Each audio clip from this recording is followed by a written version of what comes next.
The alarm hit at 2:47 in the morning and nobody moved. 43 seconds into a cascading system failure that was eating through the eroding network of one of the largest logistics hubs on the eastern seaboard, every senior technician on the floor stood frozen, watching error codes multiply across 6 monitors like a disease spreading through a body that had already given up. $400 million in active freight, 1,100 jobs. And the only person moving toward the problem wasn't an executive, wasn't an engineer with a graduate degree on the wall. He was the maintenance supervisor, the guy who fixed the things nobody noticed until they broke. His name was Nathan Cross, and in 43 seconds, he was about to make a decision that would ruin his life and change it completely. If this story already has you hooked, hit that like button right now and drop a comment telling me what city you're watching from. I want to see how far this story travels. Now, settle in. This one's going to stay with you. The Colston distribution hub sat 12 miles outside the city on a stretch of flat industrial land that had been repurposed 3 times in 40 years. First a textile plant, then a cold storage facility, then this, a sprawling concrete and steel operation that processed roughly 60,000 shipping units per day and employed just over 1,100 people across 4 shifts. Nathan Cross had worked there for 9 years. He had started as a floor technician, the kind of job where you spent most of your shift on your knees or your back, diagnosing problems that other people didn't have the patience to trace. He was good at it, not in any showy way. He didn't talk much, didn't volunteer opinions in meetings, didn't angle for credit when a repair held. He just fixed things correctly the first time, and if something broke again, he found out why. By year 4, they'd made him maintenance supervisor for the night operations division. It wasn't a title that came with a corner office or a company card. It came with a pager that went off at bad hours and the responsibility of keeping 312 people safe through the shift when the suits went home and the building ran on skeleton staffing and institutional memory. He was 35 years old and he drove a 2011 Ford F-15. Oh, that needed a new water pump. He rented a house on Caulfield Street with a leaking kitchen faucet he kept meaning to replace and a backyard with a rusted swing set that his daughter, Emma, refused to let him get rid of even though she was 7 now and mostly just sat on it and read. That was his life, modest, quiet, and exactly what he'd built it to be. The night of the failure was a Tuesday in October, and it had been a bad shift before it got catastrophic. The routing network that governed the hub's automated sorting system had been throwing minor fault codes since 8 p.m. Nothing dramatic, the kind of background static that the monitoring dashboard logged and flagged, and that most of the senior staff had learned to mentally filter out, because the system threw fault codes constantly, and most of them resolved themselves without intervention. Nathan had not filtered them out.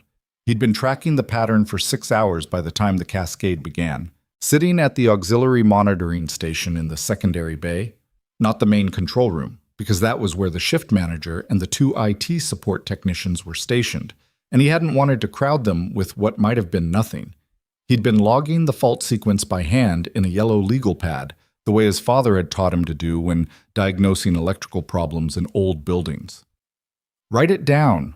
Pattern recognition happens in your hand before it happens in your head. What he'd written down looked bad. The fault codes weren't random.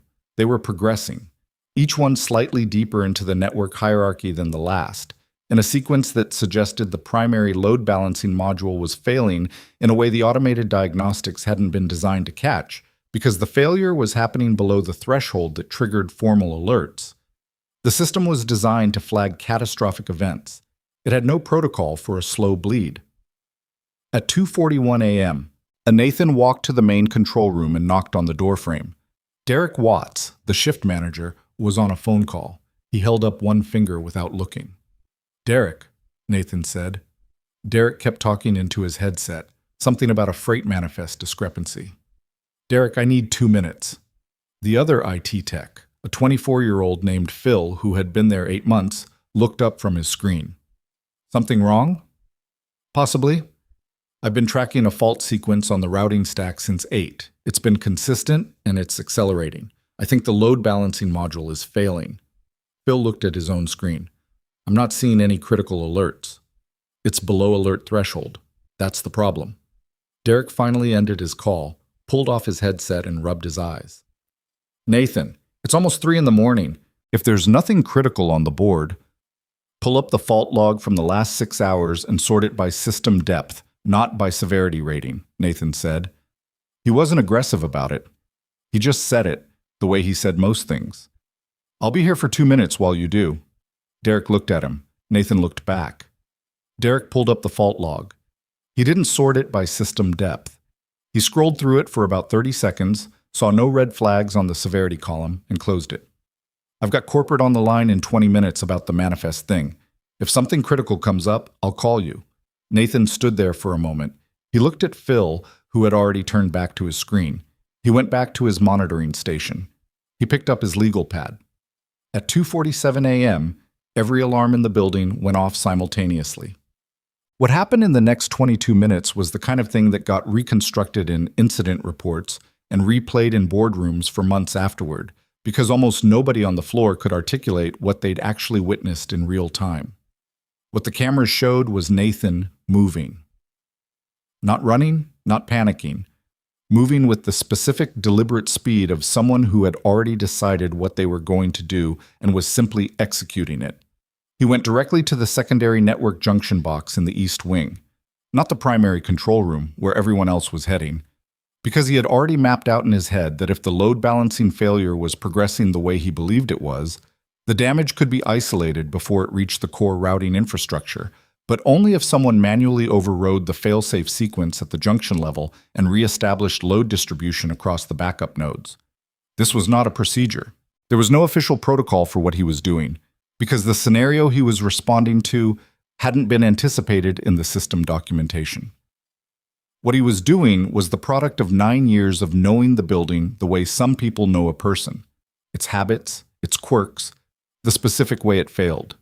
He was on his radio the whole time, talking to Phil in the control room, walking him through what to monitor, what to adjust on the dashboard end, while Nathan worked the physical infrastructure. Phil sounded terrified. Nathan sounded like he was reading from a grocery list. What if we... Shh, don't touch that. Monitor only. The primary alerts are... I know. Keep them on screen. Don't silence them. I need to know what's cascading. Nathan, we should be calling corporate IT. Call them. I'll hold while you do. Don't stop watching the cascade indicators. He fixed it. Not neatly. Not without cost. The overload had already burned through one of the backup routing processors, and the system had to run at 60% capacity for the next 11 hours while replacements were sourced. 2 sorting lines went down completely and had to be manually operated for the rest of the shift. A freight backlog accumulated that took 3 days to clear, but the core infrastructure held. The data was intact. The automated routing system, the nervous system of the entire operation, survived. The damage assessment put the prevented loss at somewhere between $200 and $400 million. The range existed because nobody could agree on exactly how bad it would have gotten. The consensus was bad. 1,100 jobs still existing. Nathan drove home at 7 in the morning, picked up Emma from his neighbor Mrs. Parrish's apartment, made her oatmeal, and drove her to school. He was home and asleep by 9:30. He was called into HR 6 days later. He'd expected some kind of formal incident review. That was standard procedure after anything that triggered the emergency protocols. He'd prepared his notes. The legal pad, documentation of the fault sequence he'd been tracking, the timeline, the decisions he'd made and why. What he got instead was a room with 3 people in it he had never met and one he had. The one he recognized was Gerald Hume, the regional operations director, a man Nathan had seen perhaps 4 times in 9 years, always at company-wide announcements, always in a suit that cost more than Nathan's monthly rent. The other 2 he didn't know. A lawyer, he guessed, from the way she had a notepad in front of her but wasn't writing anything yet. And a woman sitting at the far end of the table who had not introduced herself and whose stillness had a quality to it that Nathan couldn't immediately categorize. She was in her early 30s, dark hair, pulled back in a way that suggested it had been styled that morning, but not fussed over. She was watching him with attention that was professional but not impersonal. Curious, actually, in a way that felt slightly at odds with the corporate setting. "Nathan," Gerald said, "please sit down. We want to start by saying that your response during the incident was extraordinary." "Thank you," Nathan said. He sat. He put the legal pad on the table. The company is deeply grateful. The board has convened specifically to recognize what you did. Okay. The lawyer cleared her throat gently. Mr. Cross, the company would like to offer you a position as Director of Infrastructure Operations for the Northeast Division. The role would come with a base salary of $340,000 annually, a performance bonus structure, and a full benefits package that includes educational funding for dependents. The room was quiet for a second. Nathan looked at the papers she slid across the table. He didn't pick them up immediately. He looked at Gerald, then at the woman at the end of the table, who was still watching him with that same careful attention. "Can I read this?" he asked. "Of course," the lawyer said. He read it. He read all of it. Not the way people read contracts when they're excited and skimming for the number. He read it the way he read fault logs, looking for the detail that didn't belong.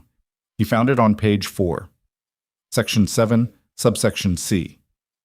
In accepting this position, employee acknowledges that the events of October 14th occurred as a result of an unforeseen cascading system failure, not attributable to any deficiency in maintenance protocols, reporting structures, or managerial oversight within the company's standard operating framework. He read it twice. He set the papers down. "No," he said. Gerald blinked. "I'm sorry. I can't sign this." The lawyer leaned forward slightly. "Mr. Cross, perhaps I can clarify any sections that Section 7C." He pushed the papers back toward the center of the table. "I'm not signing a document that says the system failure wasn't caused by maintenance deficiencies. It was. I've got 6 months of fault reports that were ignored, 2 maintenance requests that were denied for budget reasons, and a documented pattern of deferred repairs on the routing infrastructure that goes back at least 18 months.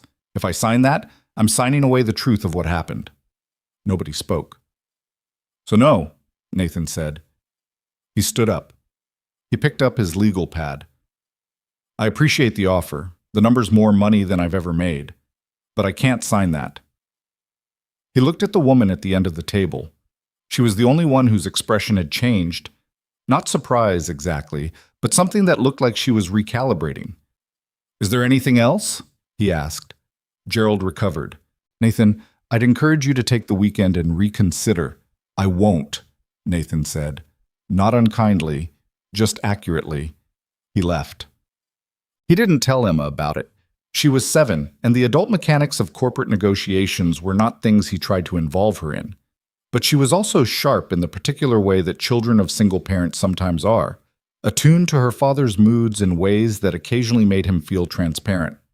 That evening, she sat at the kitchen table doing homework while he made dinner. Spaghetti, because it was Tuesday, and Tuesday was spaghetti. And she said without looking up from her worksheet, "You seem like you're thinking hard about something." "I'm thinking about whether I put enough garlic in this sauce." "You always put enough garlic. You put too much, actually." "You're 7. Your opinion on garlic is invalid." She looked up, unimpressed. "Dad?" He turned around. She was watching him with his own eyes. Dark brown, steady, a little more patient than he'd been at her age. She looked like her mother around the forehead and the chin, enough that sometimes, in certain light, it still caught him sideways. "I turned down a job today," he said. "A better job?" "More money, different kind of work." "Why'd you turn it down?"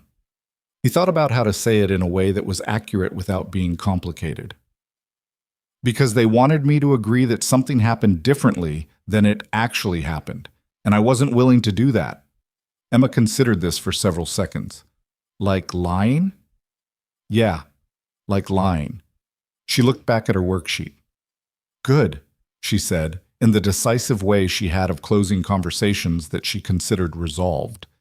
He turned back to the stove. The garlic was fine. The woman from the conference room was named Isabella Vaughn.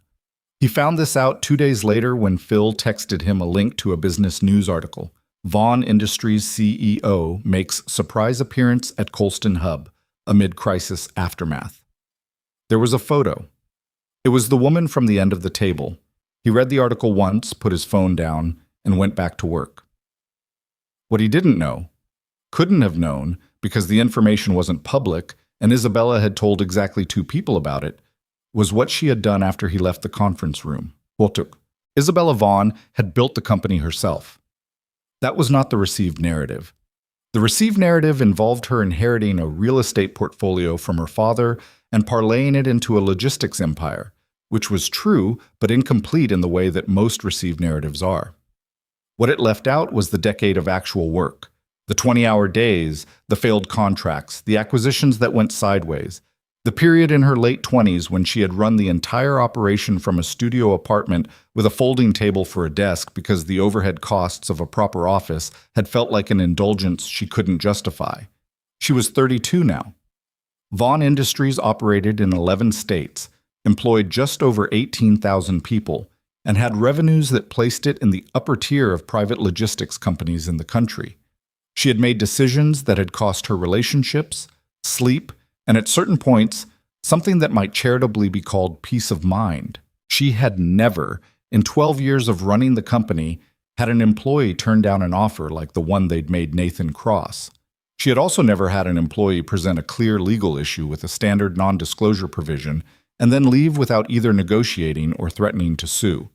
He had just said no and picked up his notepad. She sat in the conference room after he left for several minutes while Gerald started talking about next steps, and the lawyer started talking about revised offers, and she wasn't listening to either of them. She was thinking about Section 7C. She hadn't written it. She hadn't reviewed it carefully. It had come through the legal department as part of a standard package for executive-level settlements, and she had approved the offer without reading the underlying contract language with the attention it deserved. That was on her. And it was possible, she was realizing, that Section 7C wasn't there by accident. "Gerald," she said. Gerald stopped talking. "Who drafted the specific language in Section 7C? A pause. "Legal would have handled the standard provisions. It's not standard language. I've seen standard NDA provisions. That one is specific. Who requested that specific framing?" Gerald's expression did something complicated. "I'll need to look into—" "Yes," Isabella said. "You will. Send me everything." She started with the maintenance logs. This was not strictly her job. She had a VP of operations and a director of facilities management and several layers of oversight between herself and the building-level documentation of a distribution hub in the Northeast Division. But she had asked for the files, and they had been provided, and she had sat in her office on the 44th floor of the Vaughn Industries building in the city and read them for 4 hours. What she found was not dramatic. That was almost the worst part of it. It wasn't one catastrophic failure or one clearly criminal act. It was something more banal and in some ways more insidious. A pattern of small decisions, accumulated over years, each one defensible in isolation, collectively creating a structure that was designed to fail. Maintenance request denials going back to 2019, almost always citing budget constraints. Budget constraint justifications that referenced a cost reduction initiative launched by Victor Langford, the executive VP who oversaw the Northeast Division, in Q3 of that year. Fault logs that had been summarized and recategorized in the monthly reports sent up the chain, with language that consistently minimized the severity of reported issues. Routing infrastructure inspection schedules that showed deferred maintenance at 3 consecutive intervals, each deferral approved at the divisional level. And Victor Langford's signature on documents that authorized every significant decision in that chain. She read the last page of the maintenance file and sat back in her chair and looked at the ceiling. Nathan Cross had been watching the fault codes for 6 hours. He'd tried to tell the shift manager. He'd gone to the junction box while everyone else was running toward the control room. He'd held the whole thing together with 9 years of institutional knowledge and a legal pad. And then they'd tried to pay him to agree that the failure wasn't caused by the exact thing it was caused by. She felt something she didn't entirely want to name because it sat uncomfortably close to shame. She told herself she went back to the hub to continue the operational review. This was true, technically. There was a formal post-incident audit underway, and her presence was appropriate and useful. She met with department heads and walked the floor and asked questions that the audit team hadn't thought to ask. But she also knew she was looking for Nathan. She found him in the secondary maintenance bay at 11 in the morning, on his back under a conveyor assembly, doing something with a socket wrench that involved a specific kind of controlled profanity she could hear from 10 feet away. She stood outside the bay entrance and waited. After about 30 seconds, he slid out from under the machinery. He was in his work clothes, dark uniform shirt, work pants, scuffed boots. He had grease on his forearm and a look of mild satisfaction that dissolved when he saw her. He stood up. "Ms. Vaughn," he said, not unfriendly, not warm. "Mr. Cross." She had decided on the walk over not to be formal about this. "Do you have a few minutes?" "I have a shift." "I know, I won't keep you long." He set the socket wrench on a workbench and leaned against it with his arms loosely crossed, waiting. "I've been going through the maintenance logs," she said. "The full history, not the summarized versions, going back 4 years. Something shifted in his expression. Slight, controlled, but there. "I owe you an apology," she said, "for the contract. I didn't write Section 7C, but I signed off on the offer without reading it carefully enough. That's on me." He didn't say it's okay, which she appreciated because it wasn't. "What I'd like to know," she continued, "is whether you'd be willing to walk me through what you were seeing. Not for any legal purpose. I'm not recording this. I haven't brought anyone with me. I just want to understand what you documented before the failure and over what period." Nathan looked at her for a moment. Then he said, "The legal pad's in my locker. I can wait." He came back 3 minutes later with a yellow legal pad that had roughly 40 pages of notes in it, written in a hand that was surprisingly clear, precise, organized, dates in the margin, system codes referenced with enough context that someone who wasn't familiar with the infrastructure could follow the logic. She stood there and read it, right there in the maintenance bay, while he leaned against the workbench and didn't try to explain or supplement what she was reading. He just let her read. When she looked up, she said, "You knew this was coming." "I knew something was building. I didn't know the exact failure mode." "You went to Watts." "He had a call." She looked at the last page of notes. The timestamp read 2:31 a.m., 16 minutes before the cascade failure began. "You came to him with 16 minutes of warning." I'd been tracking it for 6 hours. If someone had pulled the log and sorted it by system depth any time after 10 p.m., there would have been more warning than that. She closed the legal pad. She held it for a moment. "Can I make copies of these?" she asked. He took the pad back. Not rudely, just deliberately. "When I understand what they're being used for." An internal investigation into who made the decisions that created the conditions for the failure. "Victor Langford," Nathan said. She looked at him. "I'm not guessing," he said. "I've been in this building for 9 years. I know who signs the maintenance denials, and I know who sets the budget parameters that generate them. If you're looking for the top of the chain, it's Langford." She had reached that same conclusion 3 days ago from the documents. Hearing it from him didn't surprise her. What surprised her was the absence of heat in the way he said it. Not anger, not triumph. Just information, delivered with the same tone he probably used to describe a faulty component. "The investigation is going to take time," she said, "and it's going to be contested. Langford has been with the company for 11 years. "I know." "Are you prepared for it to get difficult?" He looked at her steadily. There was something in his expression that was hard to read. Not wariness exactly, but the look of someone who had already factored in the difficulty and made a separate decision about it. "I turned down $340,000, he said. "I'm aware it might get difficult." The rumors spread fast, the way rumors always did in a building with 1,100 employees and a story too strange to stay quiet. Nathan Cross turned down a director-level position. Nathan Cross had walked out of a meeting with Gerald Hume. Nathan Cross had told the company to take their offer and revise it significantly. The versions multiplied and distorted, the way they always did. By the end of the week, the offer had inflated to $500,000 in some tellings, and in others he'd allegedly thrown the contract across the table. He hadn't thrown anything. What he had done in the days following the meeting was come to work on time, do his job, go home to Emma, make dinner, help with homework, and not speak to the press or the internal communications team or anyone in HR. Mrs. Parrish, who watched Emma on the nights Nathan worked late and who had known them both for 4 years, asked him about it one evening when he came to pick Emma up. "People are saying you turned down a lot of money," she said, the way older women sometimes say things, stated as fact, but carrying the implicit weight of a question. "Yeah," Nathan said. Because of some paperwork? Because of what the paperwork was asking me to agree to. Mrs. Parrish was 71 and had a habit of cutting to the center of things with minimal ceremony. The other workers, she said, the ones who kept their jobs because of what you did, do they know what was in that paperwork? Nathan thought about that. No, probably not.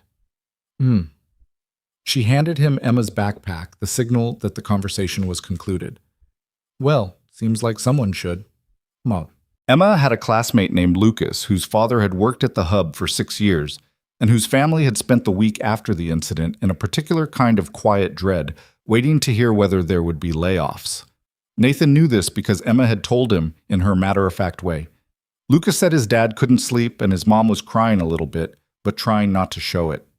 He thought about Lucas's father sometimes, about the 1,100 people in that building, most of whom did not know how close it had come, and some of whom now had an incomplete version of the story circulating through the shift-change gossip channels. He was not someone who thought about things in terms of destiny or purpose. Those categories had never felt quite real to him, not in the way people meant when they used them. But he did think about consequence, about the distance between a decision and its downstream effects, which was almost always longer and more complicated than it appeared from the moment of the decision. He had made a decision to read the fault codes more carefully than he was required to. He had made a decision to knock on Derek Watts's door at 2:41 a.m. He had made a decision to go to the junction box rather than the control room. And now he had made a decision to put down a contract that would have changed his financial life and Emma's educational future without requiring him to compromise anything but his signature. He wasn't sure any of those decisions were heroic. They were just accurate. They corresponded to what was actually happening. What was actually happening was that Victor Langford had made decisions for years that had endangered every person in that building, and then the company had tried to put a non-disclosure agreement in the hands of the man whose work and vigilance had prevented those decisions from becoming a catastrophe. And Nathan had put the pen down. Isabella called him on a Thursday evening, 11 days after the meeting. He was helping Emma with a math worksheet, fractions, which he approached with the methodical patience she had inherited from him, and not the frustration that he'd expected. Nathan Cross, he said, which was how he answered calls from numbers he didn't recognize. It's Isabella Vaughn.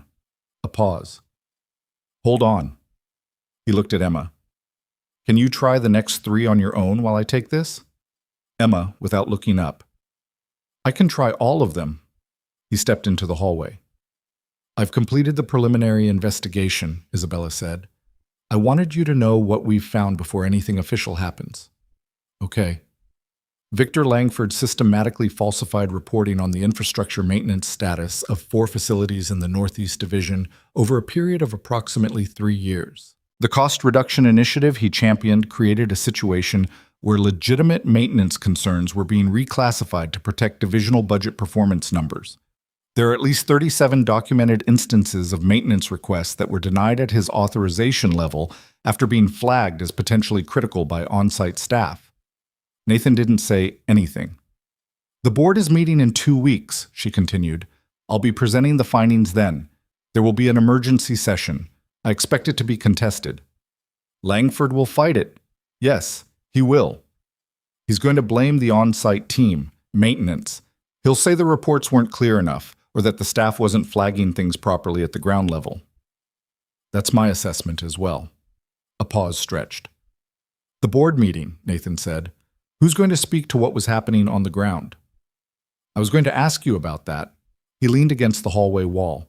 In the kitchen, he could hear Emma doing her fractions, the soft scratch of pencil on paper. Not because of the job offer, Isabella said. That's a different conversation. I'm asking because you're the person who was there, who documented it, who has 9 years of direct operational knowledge. If the board is going to make an informed decision, they need someone who isn't me and isn't a lawyer and isn't Langford standing there telling them what actually happened in that building.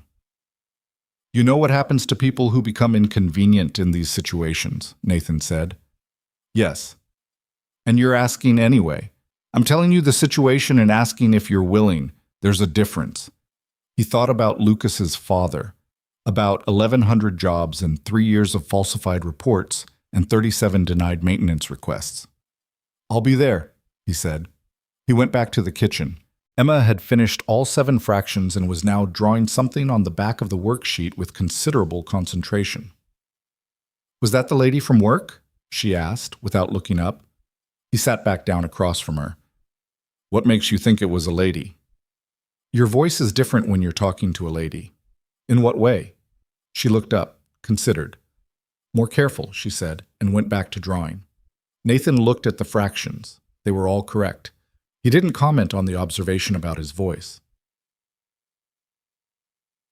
He found the article that evening after Emma was in bed. Not about himself. There had been a few of those short pieces in business media about the unnamed maintenance worker who had prevented the Colston hub failure, and he had read them once and mostly found them slightly inaccurate in the technical details. This was a different article, an older one from 11 years ago, in the archive of a regional newspaper. Billionaire's daughter survives highway accident, rescue by unknown bystander. He'd known it would be findable. He'd thought about it off and on in the years since, whether to look, whether to leave it alone. He'd mostly left it alone, because looking felt like it would require him to do something with the information, and he'd been in a place for a long time where there was nothing to do with any information except survive the day and take care of Emma. But now, he read the article. It was brief, a few paragraphs, more about the accident itself than about the rescue. The daughter's name wasn't in the article. She'd been a private individual at the time, her connection to the Vaughn family real estate holdings not yet the public knowledge it would become. She hadn't known his name either. The article described the rescuer only as a man who stopped at the scene, rendered aid, and departed before emergency services arrived. He closed his laptop. Outside, Caulfield Street was quiet. The swing set in the backyard was a dark shape against the October sky. He sat there for a while. Then he went to bed, because Emma would be up at 6:30 and he had a shift at 7, and the building had 37 denied maintenance requests worth of catch-up work to do, and the board meeting was in 2 weeks. He had things to prepare. The rumors inside the Colston hub had a shelf life of about 4 days before they curdled into something uglier. In the beginning, people were mostly impressed. The story of a maintenance supervisor turning down a director-level salary had traveled fast through the shift changes. From the floor workers to the loading dock crews to the administrative staff who processed freight manifests and never interacted with the maintenance team at all. Most people heard it and felt something that wasn't quite admiration, but was close to it, the way you feel when someone does something you privately believe you would do but aren't entirely certain about. By day 5, the tone had started to shift. It began with small things.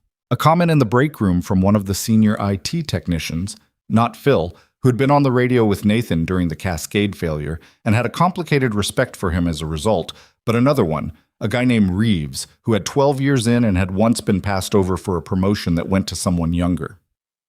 "Nobody turns down that kind of money without an agenda," Reeves said, to nobody in particular, in the way people say things they want to circulate without being accountable for them. "He's got a lawyer. He's building a case." The comment traveled. It acquired additions. By day 7, there was a version of the story circulating in which Nathan had rejected the offer specifically to position himself for a wrongful termination lawsuit, and another version in which he had an outside investor backing him, and a third version that was so internally inconsistent it barely warranted categorizing. Nathan heard some of it. You couldn't work in a building with 1,100 people and not hear things. He heard the Reeves version secondhand from a floor worker named Garza, who told him about it with the specific discomfort of someone delivering bad news they felt obligated to deliver. "People are saying you've got an attorney," Garza said. They were standing outside the equipment room, Garza on a cigarette break he wasn't officially supposed to be taking. "I don't have an attorney," Nathan said. "I know, I'm just saying what people are saying." "People can say what they want." Garza took a drag, looked at the parking lot. "Reeves is an idiot." "Reeves is unhappy," Nathan said. "That's different." Garza looked at him sideways. "You're weirdly calm about all this." Nathan thought about it. "I turned down money. I didn't do anything to anybody. The rest of it's just noise." "The noise is pretty loud, man." "Then I'll wait for it to get quieter." It didn't get quieter. But Nathan had been through enough things in his life to know that most noise eventually did, and that trying to manage it directly was usually less effective than just doing your work and letting the facts accumulate. Facts were slow, but they were durable. Noise wasn't. He had other things to think about anyway. The board meeting was 12 days out. He had his notes, he had the legal pad, and a second one he'd started specifically for the board meeting context. Not raw documentation this time, but a structured account of what he'd observed, what he'd reported, when and to whom, and what the responses had been. He wrote it in the evenings after Emma was in bed, at the kitchen table with the overhead light on, going back through 9 years of accumulated memory and pinning the relevant pieces to their dates. It was, in some ways, the most uncomfortable thing he'd done in a long time, not because the memory was unclear, but because writing it down made visible something he'd spent years not quite looking at directly. How many times he'd raised something and been told, in various ways, that it was not a priority. The accumulation of those moments on paper looked different than they had felt individually. Individually, each one had felt like a minor frustration, the kind of thing you absorbed and moved on from. Together, they had a shape. He didn't dwell on what the shape meant. That wasn't his job. His job was to put the information down accurately and let the board decide what to do with it. Emma found one of the legal pads one morning when he'd left it on the kitchen table after falling asleep before he could put it away. She didn't read it, or if she did, she didn't say so. She just moved it to the counter and put a dish towel on top of it so it wouldn't get coffee splashed on it, which was something he did automatically with important papers, and which she had apparently internalized. He noticed. He didn't comment on it. It was one of the strange, small ways that raising a child alone shaped you, the way they mirrored back things you did without knowing you were doing them, and you'd see yourself in the mirror and feel something complicated. Isabella Vaughn, meanwhile, was not having a calm 2 weeks. She had known that opening a formal investigation into Victor Langford was going to generate friction. Victor had been with the company for 11 years, had cultivated relationships at the board level that predated her tenure as CEO, and had the specific kind of institutional credibility that came from being present during the company's most significant growth phase. He was also not stupid, and he had clearly understood within 48 hours of the post-incident review being launched that the direction of the investigation was not going to be favorable to him. His response was methodical. He started with allies. 3 board members who had known him since before Isabella had taken the CEO position received calls in the first week. Nothing she could formally document because Victor was careful, but she had enough relationships on the board herself to know the conversations were happening. The framing, as it was reported back to her, was consistent. The investigation was a deflection, a way to redirect attention from a systems failure that had occurred on the CEO's watch. And the real question was what executive-level oversight failures had allowed the maintenance infrastructure to deteriorate to the point of near catastrophe, which was, Isabella had to admit, a technically defensible position if you were willing to be selective about which facts you emphasized. She was in her office at 7:30 on a Thursday morning, 11 days before the board meeting, when her assistant knocked and said Victor Langford was in the building and asking to see her. She was quiet for a moment. "Send him up." Victor Langford was 54, silver-haired, and carried himself with the particular authority of someone who had spent 3 decades in rooms where authority mattered. He came in without being announced further. He'd always done that, treating the outer office protocols as things that applied to other people, and sat down across from her desk without being invited to sit. "I think we should talk about how this ends," he said. "I agree," Isabella said. "The investigation is disruptive. The board is already unsettled. The Q4 projections are uncertain, and we have 18,000 employees watching how leadership handles a crisis. A prolonged internal conflict doesn't serve anyone." That's a reasonable observation. So, he settled back in the chair with the ease of someone making a considered offer. The maintenance deficiencies were real. I won't argue that. Difficult decisions were made under budget pressure, and in retrospect, some of those decisions were wrong. That's something that can be acknowledged without it becoming a years-long legal proceeding that damages the company and everyone in it. She looked at him. "What are you proposing, Victor?" "A structured acknowledgement, some operational reforms. Perhaps an independent safety audit that satisfies the board and gives everyone a path forward." He paused. "And the investigation ends with a finding of institutional failure rather than individual culpability." Isabella was quiet for several seconds. Outside her window, the city was doing what cities did at 7:30 in the morning, moving, absorbing, carrying its 11 million people through another day. The maintenance requests you personally denied over a 3-year period, she said. 37 documented instances, at least 6 of them flagged as potentially critical by on-site staff. Victor's expression didn't change. Budget pressures at the divisional level. You reclassified the severity ratings in the monthly reports before they went up the chain, she said. Not loudly, just clearly. The original flagged critical designations are in the source documents. The reclassified versions are in the monthly summaries. That's not institutional failure, Victor. That's a choice someone made. The quiet in the room was a different quality than it had been. This goes to the board in 11 days, she said. Everything I've found. I'd encourage you to talk to your attorney before then. He stood up. He was still composed, which she had expected. Men like Victor Langford didn't become undone in the rooms where they thought they had control. The undoing would happen somewhere she wasn't watching. You're making a mistake, he said. The company doesn't need this. The company needed honest maintenance reports, she said. We should have started there. He left. She sat for a moment after the door closed, then pulled up the investigation file on her laptop and kept working. She had not slept well in 11 days. There was a specific kind of exhaustion that came not from too many hours of work. She was used to that, but from the particular mental load of holding a complicated situation in careful tension, making sure none of the pieces fell in the wrong order. She was doing that now, with the investigation and the board preparation and the operational assessment of the hub and the 14 other things on her desk that hadn't paused because a crisis had arrived. She was also in the background doing something she didn't entirely acknowledge to herself. She was thinking about what she'd found in the newspaper archive. It had taken her legal team 3 days to find the accident report once she'd started looking. She hadn't told them why she wanted it. She'd asked for documentation related to a highway accident on Route 911 years ago, in late October, and they'd produced a file without asking questions because that was what legal teams did when the CEO made requests.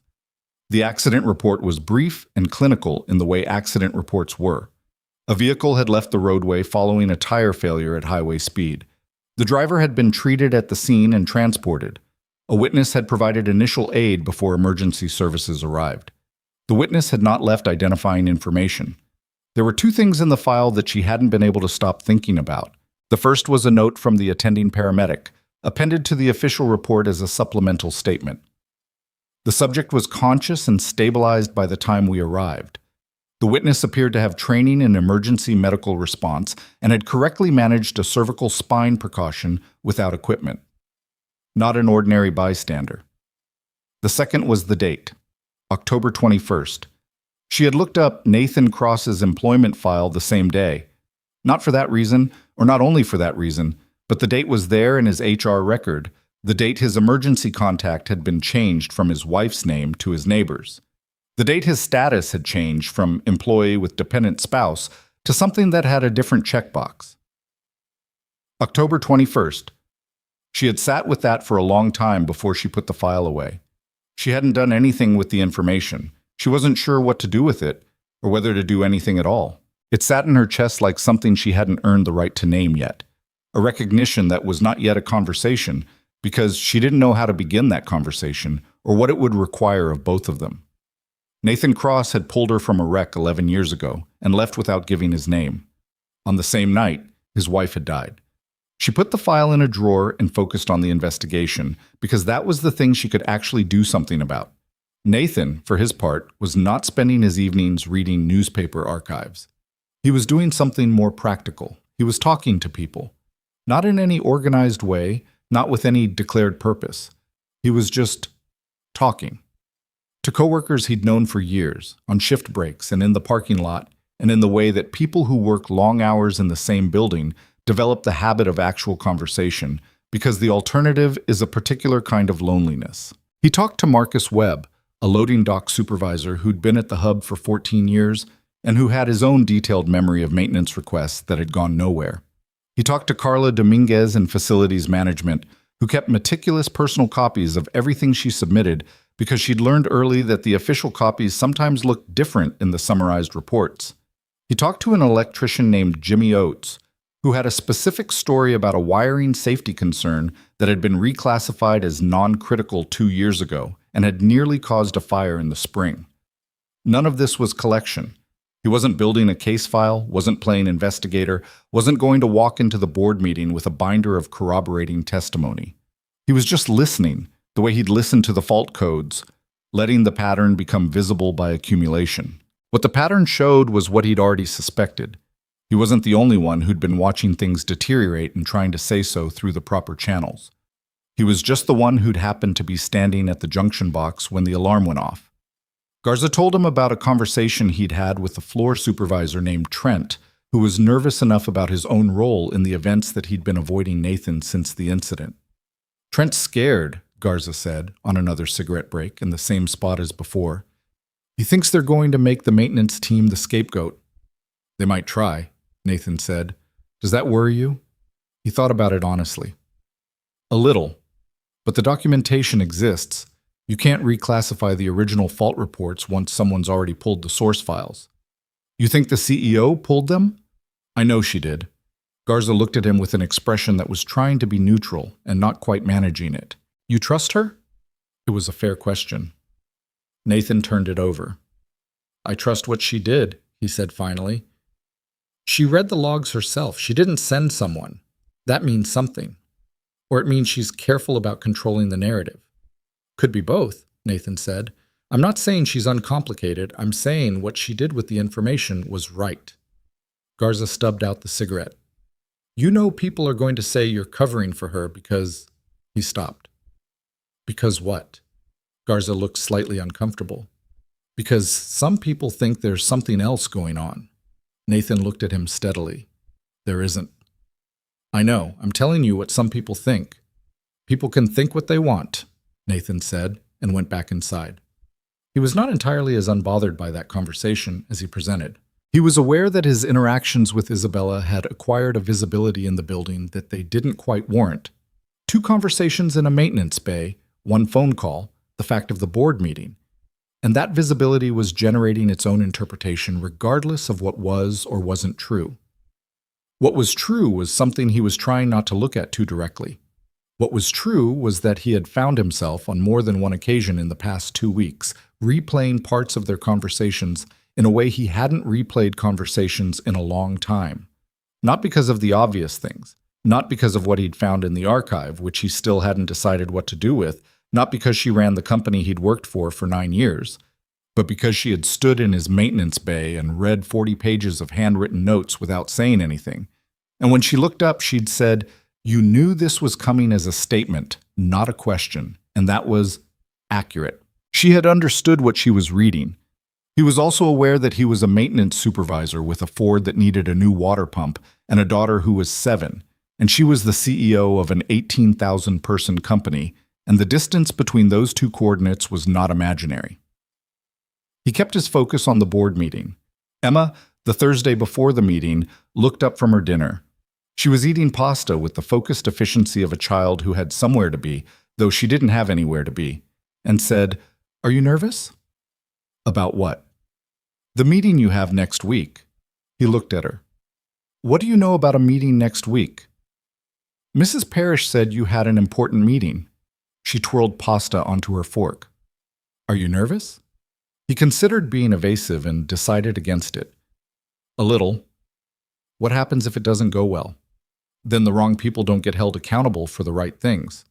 She processed this. "But you still did the right thing." "Yeah." "So the meeting not going well doesn't undo what you did." He looked at his daughter. She was eating her pasta again, apparently satisfied that the matter was resolved. He was 35 years old, and occasionally his 7-year-old talked him back from ledges he hadn't realized he was standing near. "That's correct," he said. "Okay." She ate. "Can I have more garlic bread?" He gave her more garlic bread. He did not sleep particularly well that night, but he slept better than he had the night before. And that was something. The board meeting was 9 days away. He had his notes. He had his memory and his legal pad, and 9 years of knowing what the building actually was underneath the quarterly reports and the summarized fault logs. Victor Langford had allies on the board, and 11 years of institutional presence, and a lawyer Isabella had told him to hire. Nathan had the truth of what he'd watched happen, written down in his own hand with dates in the margin. He had told Emma it was enough. He was mostly certain he believed it. The board meeting was 4 days out when Victor Langford made his first real move. It came not through the board, not through lawyers, not through any channel that Nathan might have anticipated and prepared for. It came through the building itself, through the specific, efficient cruelty of institutional machinery turning against the person it had decided was a problem. Nathan found out about it the way he found out about most things at the hub. Someone told him directly, without ceremony, because they thought he deserved to know. This time, it was Carla Dominguez, who knocked on the frame of the equipment room doorway at 8:10 on a Tuesday morning with the expression of someone carrying information they'd rather not be carrying. "They're doing a performance review on you," she said. "Formal. Initiated yesterday. HR is pulling your complete file going back to your hire date." Nathan set down the diagnostic reader he'd been holding. "Who initiated it?" "Request came from Langford's office. Gerald Hume signed off on it." Hume. He hadn't expected Hume to move that fast. Gerald had always struck him as a man who preferred to let situations resolve themselves rather than making direct plays. "What's the stated reason?" "Protocol compliance during the incident response." Carla's voice had a controlled flatness that meant she was angry and managing it. "They're saying you violated emergency response protocols by taking unilateral action at the junction box without authorization from the shift manager or the senior IT team." Nathan was quiet for a moment. "That's technically accurate," he said. "Nathan, I did act without formal authorization. I went to the junction box because I knew the timing window, and I knew what needed to happen, and I didn't have 40 minutes to run it through the command structure. That's what happened. I'm not going to pretend otherwise." Carla stared at him. "They're trying to make you the problem." "I know. And you're going to let them?" "I'm going to tell the truth," he said. "That's the only thing I know how to do." She left, and he stood in the equipment room for a moment thinking about the specific mathematics of what Langford was doing. A performance review at this stage served two purposes. First, it gave the board's sympathetic members a narrative. Not a heroic maintenance supervisor exposing corporate wrongdoing, but an employee with a procedural violation on his record, someone whose credibility was legitimately in question. Second, it was a warning. A message, delivered through HR channels, that the cost of walking into that boardroom could be paid in increments that didn't require anyone to fire him outright. Nathan understood the message. He just wasn't sure it changed anything. He called Isabella that evening, standing in his backyard while Emma watched something on television inside. The October air cold enough that he could see his breath. She picked up on the second ring. "I heard about the review. Langford move or Hume move?" "Langford initiated. Hume had to approve it. Gerald's been uncomfortable since your meeting. I think he's trying to stay positioned in the middle, which in practice means leaning toward whoever he thinks has more leverage." A pause. "I'm going to push back on it through HR. There's a clear case that the performance review is retaliatory." "Don't," Nathan said. A beat of silence. "Explain." "If you push back, it becomes your interference in a personnel matter. That's a different story than what it actually is, which is Langford trying to discredit a witness before a board presentation. Let it be what it is. Don't give him a different frame." She was quiet for long enough that he could hear traffic in the background on her end. She was outside somewhere, or near a window. "You're asking me to leave you exposed," she said. "I'm asking you to let the situation be visible as what it is." Another pause. "That's a risk." "I know what risk is," he said, and it came out slightly sharper than he intended. She didn't respond to the edge in it. "Okay," she said. "I'll hold back on HR. But I want you to know the board packet includes documentation of the timeline. That you went to Watts at 2:41 and he didn't respond. That's in the record." "I know. I gave it to you. I just want you to know I'm not going in there with a diluted version." He exhaled slowly. The cold air turned it briefly visible. "I know," he said, quieter. "I know you're not." After they hung up, he stood in the backyard for another few minutes. The swing set was there in the dark, the rust on the chains visible even without much light because he knew exactly where it was. Emma had been on it that afternoon, despite the cold. Just sitting on it, not swinging, reading a book with her knees drawn up and her coat zipped to her chin, the way she sometimes did when she needed to be outside but didn't feel like doing anything athletic about it. He thought about October 21st, 11 years ago. He'd been driving home from a night shift. He was working nights then, for a different employer, a building management company that handled maintenance contracts for commercial properties in the city. He'd been certified as an EMT for 2 years at that point, something he'd done partly because his wife thought it was useful, and partly because he'd always had the instinct to know how to handle emergencies rather than just survive them. The accident had happened on Route 9, eastbound, at about 3:15 in the morning. He'd seen the skid marks and the guardrail damage before he saw the car. A silver sedan that had gone through the barrier and come to rest partially off the shoulder, driver's side badly impacted, front end compressed. He'd stopped. He'd had a basic kit in his truck. Most trained EMTs kept one. He'd managed the scene the way he'd been trained, checked for hazards, assessed the driver, maintained cervical precaution because he didn't know the impact dynamics well enough to rule out spinal involvement. The driver had been conscious, which was both good and complicated. Conscious patients asked questions and moved when you needed them not to. She had asked him his name. He hadn't answered. He'd been focused on keeping her still, keeping her calm, monitoring her respiration, doing the half-dozen small things that the first 20 minutes of a potential spinal injury required. He'd heard the sirens coming. Someone else must have already called it in. And he'd been aware that he needed to go. His phone had rung. It had been the hospital, and the message the nurse delivered in the 38 seconds he was on the call had rearranged everything that had been true about his life up to that moment. He'd told the driver that help was coming. He'd made sure she was stable. He'd gotten back in his truck and driven to the hospital, and he had not thought about anything else for a very long time after that. His wife's name was Claire. She had been 27. The complication had been sudden and catastrophic, the kind of thing that happened rarely enough that people didn't believe it was possible until it was happening to them. She had held Emma for approximately 11 minutes before she was gone. Nathan had held Emma for the next 7 years. He had not been back on Route 9 since. He went inside. Emma was asleep on the couch with the television still on, which meant she'd meant to stay awake and hadn't managed it, which was something she did at least once a week, and which never failed to produce in him a feeling he didn't have a clean word for. A tenderness so layered with exhaustion and love, and a faint residual grief that it was its own distinct thing, not quite like anything else.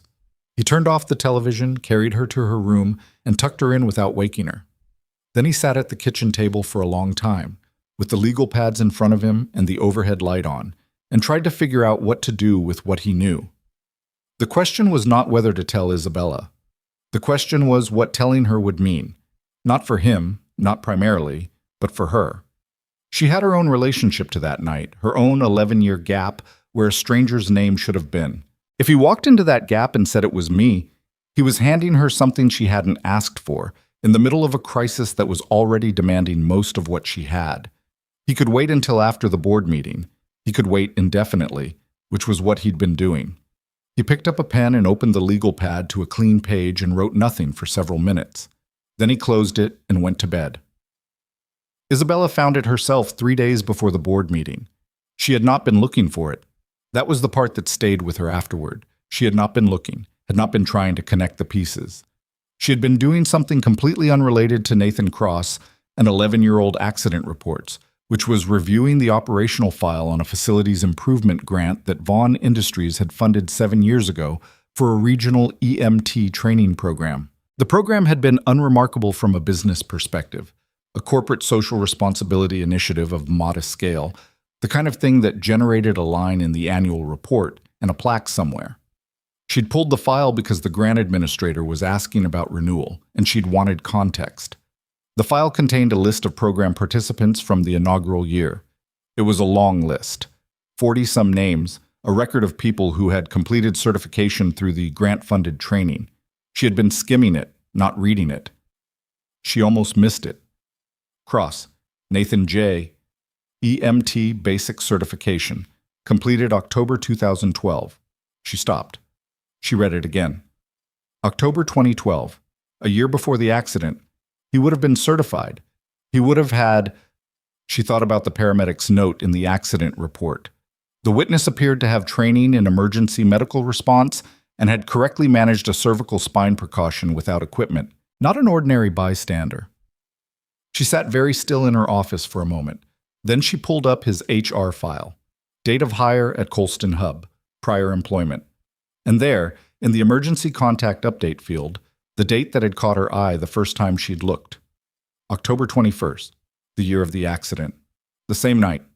She had known, abstractly, that the connection was possible. She had found the accident report 3 weeks ago and let it sit in a drawer because she hadn't wanted to pursue it during the investigation, hadn't wanted to introduce something personal into a situation that was already complicated enough. She had told herself she was being professionally disciplined. What she was actually being, she realized now, was afraid. She closed the files. She got up and walked to the window and looked at the city for a while, which was what she did when she needed to think without looking at anything that required interpretation. He had pulled her out of that car. He had kept her from moving, from making it worse, had talked to her in a voice she had never been able to remember clearly, but had always remembered as steady. Not calm in the performed way people were calm in emergencies, but genuinely, practically steady, the way someone was when they knew what they were doing and were doing it. She had asked him his name and he hadn't answered. He had left when the sirens were audible, and she had spent 11 years with a blank space where a name should have been, and the blank space had sat there quietly in the background of her life, small enough to mostly ignore, surfacing occasionally in the particular way that unresolved things surfaced, without announcement, without reason, just suddenly there. And then he had walked into a conference room, read a contract, said no, picked up his notepad, and left. She thought about what Mrs. Parrish had said to him, or what she imagined he'd been told by someone, because the version of Nathan Cross she'd assembled from the past 3 weeks was not the kind of man who had no one around him who said honest things. She thought about Emma, who she knew was 7 years old and who she knew had no mother, which she had registered as a fact in his HR file without thinking about what it meant. October 21st. She had survived that accident. She sat back down. She had a board meeting in 3 days, an investigation to present, and a man who had apparently known for at least 3 weeks, since the night she'd asked him to speak, exactly who she was, and had said nothing. She thought about that for a long time. Then she called him. It rang 4 times before he picked up. She could hear background sounds. Dishes, she thought.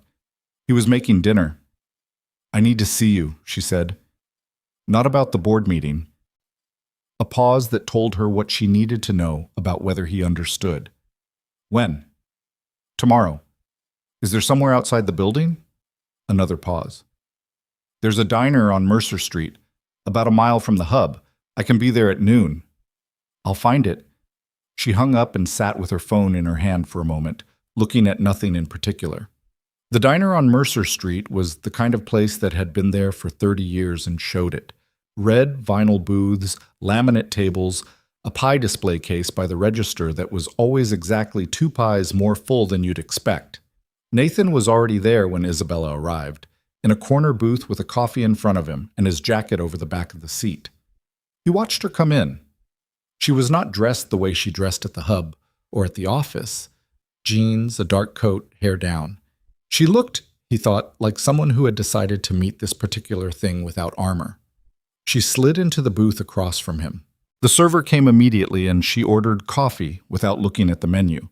They were quiet until the coffee arrived. Nathan had his hands around his mug.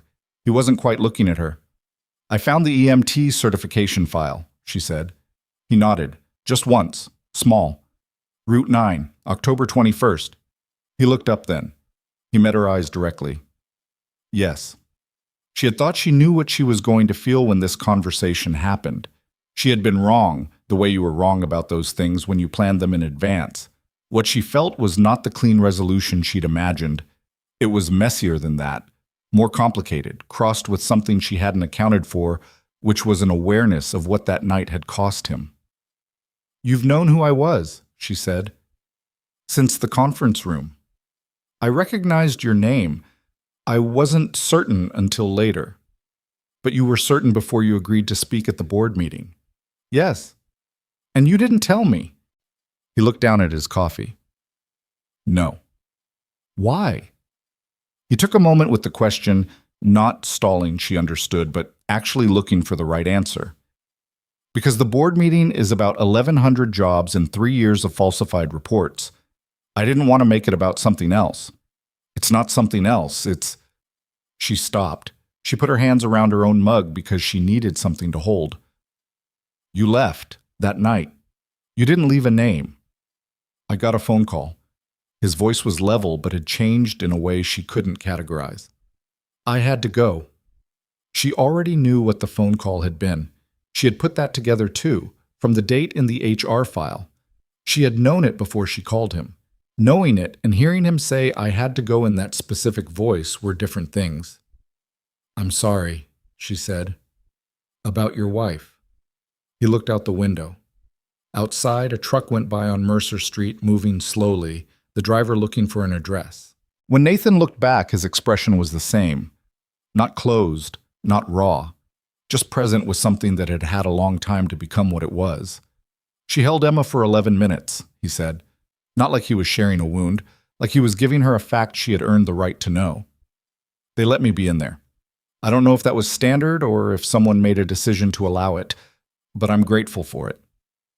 Isabella didn't say anything. There wasn't anything to say that would have been adequate, and she had the sense that he didn't need her to try.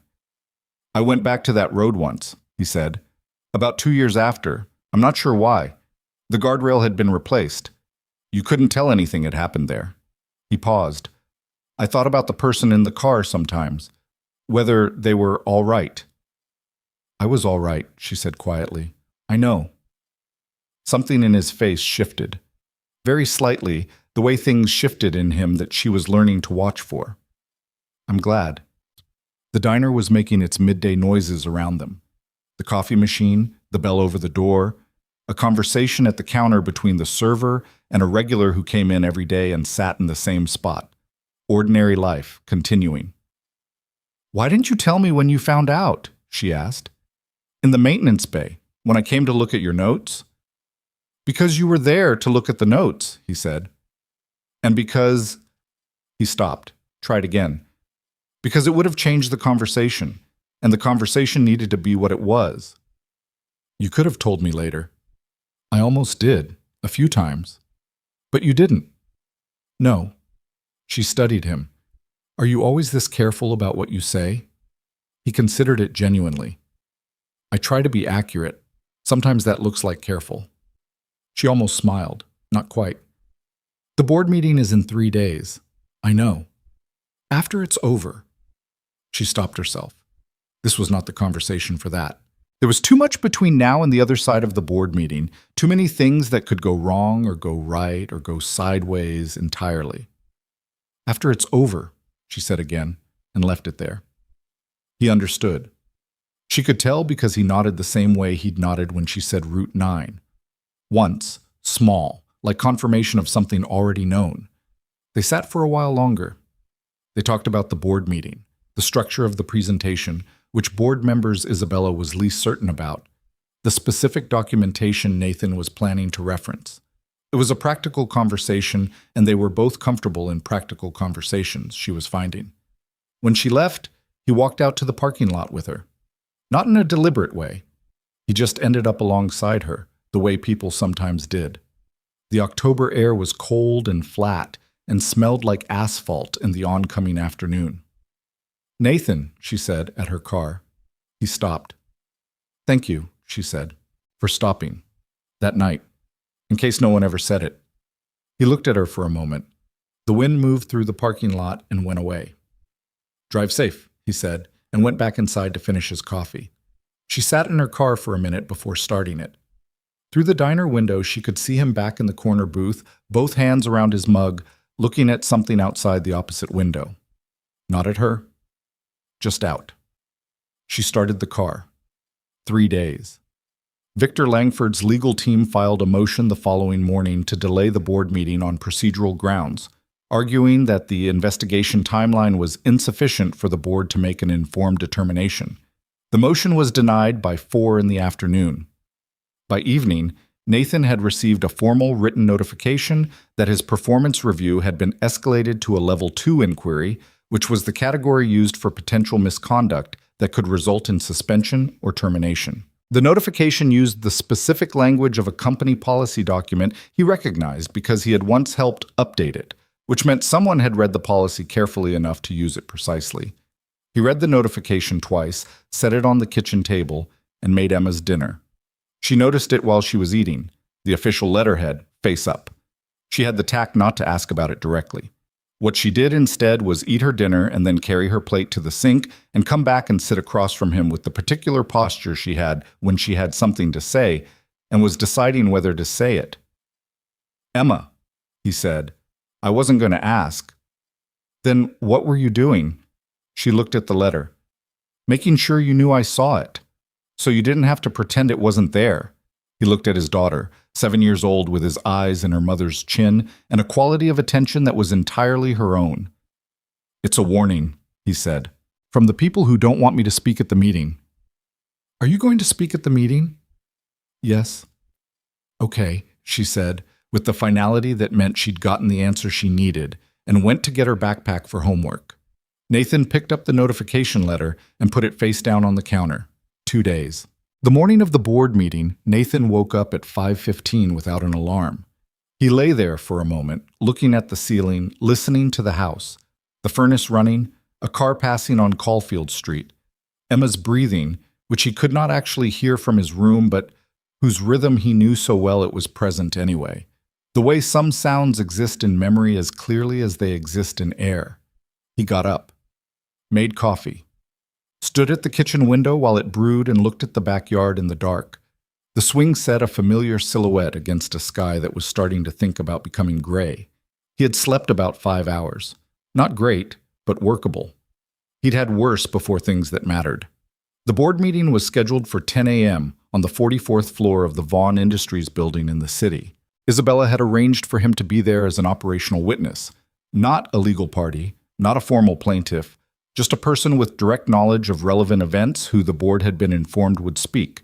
It was a careful distinction, and it mattered, because the Level 2 performance review Langford's office had initiated gave the company grounds to exclude him from certain internal proceedings, but not from a board-level evidentiary session that had been authorized by the CEO. Langford's legal team had argued otherwise in a letter delivered the previous afternoon. Isabella's legal team had responded within 2 hours. Nathan had not been copied on either exchange, but Phil had texted him about it, because Phil had apparently developed a habit of monitoring corporate email traffic with more attention than his job required. "They tried to block you again. Got shut down again." "You good?" Nathan had texted back, "Yeah, thanks." He showered. Put on the one suit he owned, charcoal gray, bought 4 years ago for a funeral, worn once since at a school event Emma's teacher had described as semi-formal. It still fit. He stood in front of the bathroom mirror and looked at himself for a moment, not with any particular feeling, just checking that the knot was straight. Emma appeared in the doorway in her pajamas, hair sideways from sleep, blinking. "You look different," she said. "I have a meeting." "I know." She looked at him with the evaluating expression she'd inherited from no one he could identify. It seemed entirely original to her. "You look okay," she concluded, which from Emma was not faint praise. It meant she'd assessed and found nothing concerning. "High bar," he said. "I'm 7. My bar is exactly the right height." He smiled at that, a real one, the kind that arrived without announcement. "Mrs. Parrish is coming at 8:30. I don't know how long this will run." "I know." She padded to the kitchen. "I'll make my own breakfast. Don't use the stove. I'm not a baby." "Don't use the stove, Emma." A pause from the kitchen. "Cereal is fine," she said, with the dignity of someone making a concession under protest. He drank his coffee. He picked up the legal pads, both of them, the original and the board meeting one, and put them in the worn leather bag he used for work documents. He thought about what he was going to say, and then made a conscious decision to stop thinking about it, because he had spent 2 weeks preparing and thinking more was not going to improve anything. The thing he kept coming back to in the last 2 days was not his own testimony. It was something Mrs. Parrish had said to him 3 weeks ago, standing in her doorway handing him Emma's backpack. Seems like someone should tell the workers what was in that paperwork. He had been thinking about that, about the 1,100 people in the building on Caulfield Street, who had spent the past month going about their shifts, most of them knowing only a partial version of what had happened and why. They hadn't sent him to the board meeting. Nobody had asked him to speak on their behalf. He wasn't their representative in any official sense. But Trent was scared of being scapegoated. Carla had kept personal copies of every document she'd submitted because she'd learned the official versions sometimes changed. Jimmy Oates had a story about a wiring concern that had been reclassified. Marcus Webb had 14 years of watching the same cycle repeat. Nathan wasn't going into that room for himself. He'd established that clearly enough when he turned down the contract. He was going in because someone needed to stand there and say what had actually happened, and he was the person who knew it most precisely and was willing to say it out loud. That was enough of a reason. It was the only reason that had ever made sense to him. He left at 8:15, kissed Emma on top of her head. She was eating cereal with the focused seriousness of a person who had made a principled choice and was committed to it, and drove into the city. The Vaughn Industries building was the kind of structure that announced itself from 6 blocks away. 48 floors of glass and steel on a corner lot in the financial district, corporate without being ostentatious, exactly as much presence as a company with 18,000 employees and revenues in the billions required. Nathan had been inside it once before, for a regional operations meeting 3 years ago that he'd attended as a supplementary technical resource, and during which nobody had spoken to him directly. He checked in at the security desk. They had his name. The security officer gave him a visitor badge and directed him to the express elevator bank, and he rode up to the 44th floor with a man in a suit who spent the entire ascent reading something on his phone. The floor was configured as a formal conference suite, a reception area, several smaller rooms off the main corridor, and at the end a set of double doors that were currently closed. Isabella's assistant, a competent-looking woman named Renata, who Nathan had spoken to twice on the phone, met him in the reception area. "Ms. Vaughn is in the pre-meeting. The board convenes in 20 minutes. She looked at the legal pads under his arm. "Is there anything you need?" "No, I'm fine." He looked at the closed double doors. "Langford's already in there?" "He arrived 40 minutes ago. He brought 3 attorneys." Nathan processed that. "How many did we bring?" Renata allowed a small expression that was not quite a smile. 4, she said, and showed him to a waiting room. He sat. He did not review his notes because he knew them. He looked out the window at the city. 44 floors up. The streets were thin lines and the cars were shapes, everything reduced to pattern and geometry. From up here, the Colston hub was somewhere in the indistinct distance to the northeast, invisible. Just one building among thousands. 1,100 people, starting their shifts or ending them or sleeping between them, not knowing what was happening in this room. He thought about Lucas's father, who hadn't been sleeping. He thought about Garza's cigarette break confessions. He thought about Carla's meticulous personal copies of every document she'd ever submitted, kept in a filing cabinet in her apartment because she'd learned that official records were sometimes unreliable. The double doors opened at 9:58. Renata appeared in the waiting room doorway. "They're ready for you." The boardroom was long and formal, a table that seated 18 surrounded by chairs that were occupied by 14 people Nathan did not know. 2 he recognized from company communications, and Victor Langford, who was sitting midway down the left side of the table with 3 attorneys arranged like a wall behind him. Isabella was at the far end of the table, standing. She was in a dark suit, hair pulled back, and when Nathan walked in, she looked at him for exactly 1 second in a way that communicated nothing that could be read by anyone else in the room and everything that needed to be communicated between them specifically. He took the seat that had been indicated for him, a single chair positioned slightly apart from the main table. Not at it, which was a deliberate distinction, but near enough that the room's attention could address him directly. The board chair was a man named Harlan Breckett, 70 years old, who had the specific bearing of someone who had sat in difficult rooms for a long time and had stopped being impressed by them. He had a white beard trimmed short and reading glasses pushed up on his head and a legal pad of his own that already had notes on it. "We're here to review the findings of the internal investigation into the events of October 14th and the operational history that preceded them," Breckett said.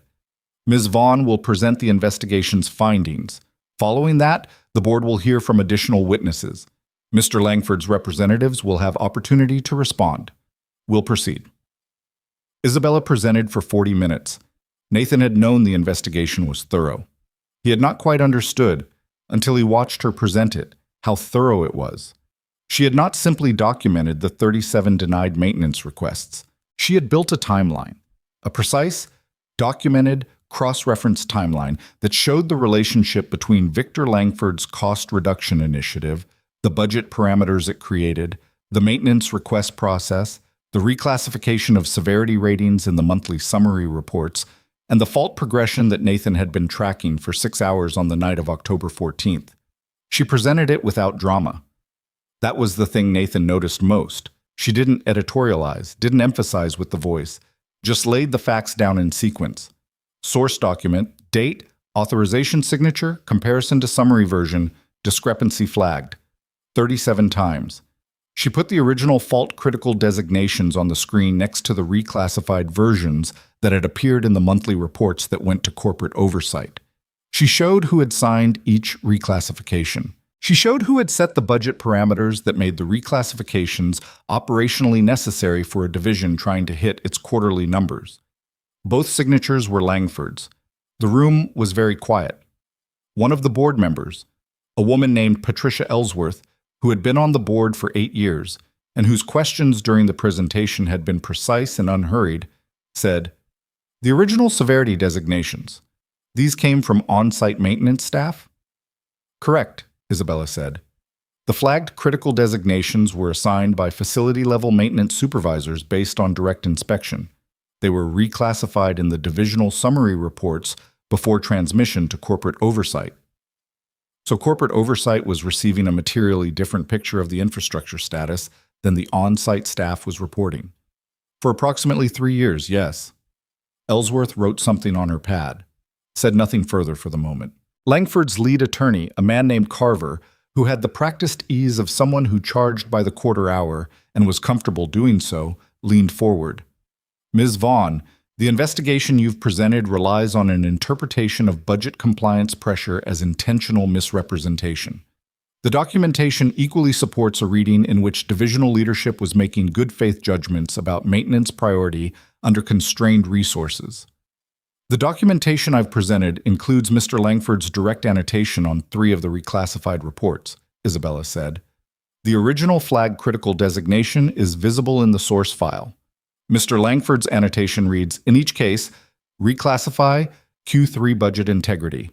That is not a good faith judgment about maintenance priority. That is an instruction to change the severity rating for financial reporting purposes."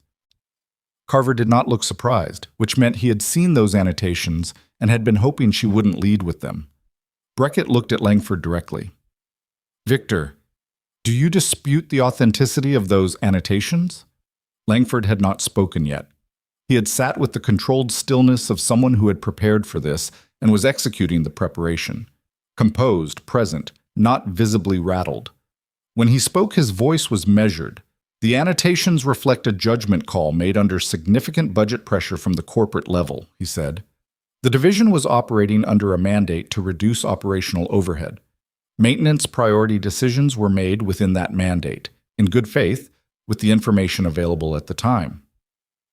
The information available at the time included the original flag critical designations," Ellsworth said, "which you personally instructed be reclassified, which I personally reviewed and assessed as not meeting the threshold for immediate critical response, given the resource constraints." "Mr. Langford," Beckett's voice was not loud. It was the voice of a man who had stopped needing volume a long time ago. "The question is not whether you had budget pressure. Every division has budget pressure. The question is whether you accurately represented the maintenance status of your facilities to corporate oversight. Did you?" A beat of silence. "I represented the status as assessed at the divisional level," Langford said. "That's not an answer to my question," Beckett said. Langford looked at his attorney. Carver gave a small shake of his head. "I'd like to hear from Mr. Cross," Ellsworth said. Nathan had been watching this exchange with his hands flat on the table and his notes closed in front of him because he had decided before he walked in that he was not going to perform anything. Not calm, not confidence. Not the particular form of sincerity that people sometimes constructed when they were trying to appear sincere. He was just going to say what he knew. He opened the legal pad. I've been maintenance supervisor for night operations at the Colston Hub for 5 years, he said. Before that, I was a floor technician at the same facility for 4 years. I want to be specific about what I can and can't tell you from direct experience. He paused. Nobody told him to continue, but nobody told him to stop. What I can tell you is what I observed and documented. From February 2020 through October of this year, I submitted 22 maintenance requests through the standard divisional process. 14 of those requests were denied. Of the 14 denials, 9 cited budget constraints. Of those 9, 6 involved infrastructure components that I had assessed as requiring attention within a 60 to 90-day window to prevent potential system impact. He turned a page. I kept personal copies of every request and every denial. The dates, the component descriptions, the risk assessments I included with the requests, and the denial responses. I brought those with me. If the board wants to review them against the divisional records, the comparison is straightforward. He slid the copied pages across the table toward Beckett. Renata appeared at his elbow and distributed copies to the board members. On the night of October 14th, Nathan continued, I tracked a fault progression in the routing network for 6 hours before the cascade failure began. At 2:41 in the morning, I went to the shift manager's office and asked him to review the fault log sorted by system depth. He was on a call. He declined to review it. He looked at Beckett. I am not here to assign blame to Derek Watts. He made a judgment call under the information he had. The relevant fact is that the fault progression was visible and documented before the cascade began. He turned another page. When the cascade started, I went to the secondary network junction box in the east wing rather than the main control room because I assessed that isolating the damage at the junction level was the highest probability intervention given the failure mode. I did this without formal authorization. I'm aware that this is the basis of the Level 2 performance review currently initiated against me. He said the last sentence in the same tone as everything else. Not defiant, just accurate. The junction box intervention held the core infrastructure. The damage assessment estimated prevented losses in the range of $200 to $400 million. I don't say that to claim credit for it. I say it because the intervention was possible only because 9 years of knowing that building intimately allowed me to make a decision in about 40 seconds that the system documentation didn't have a protocol for. He closed the legal pad. What I want the board to understand is this, he said. The people who work in that building, the floor workers, the loading crews, the facilities staff, the technicians, they have been working in an environment where the infrastructure was deteriorating in ways that they could see and report and were told, repeatedly, did not rise to a level requiring attention. Carla Dominguez, in facilities management, keeps personal copies of everything she submits because she learned early that official records don't always reflect what she actually reported. Jimmy Oates, an electrician, flagged a wiring concern 2 years ago that was reclassified as non-critical and came within a margin of causing a fire in the spring. These are not exceptional situations. This is the environment those 1,100 people have been doing their jobs in. He stopped. The room was quiet. Ellsworth was writing. 2 other board members were looking at the copied pages Nathan had distributed. Beckett was looking at Nathan with an expression that was professional and attentive and had in it something that was close to recognition, the look of someone hearing a thing said in the way it needed to be said. Carver cleared his throat. Mr. Cross, would you characterize your decision to go to the junction box as a unilateral action taken outside the chain of command? Yes. And would you say that the outcome of that action, however positive, doesn't necessarily validate the decision to circumvent established emergency protocols? The protocols exist for situations the documentation anticipated, Nathan said. The failure mode on October 14th wasn't anticipated in the documentation. The protocol for an unanticipated failure mode is to use your knowledge of the system and your best judgment. I did that. But you could have been wrong. Yes, Nathan said. I could have made it worse.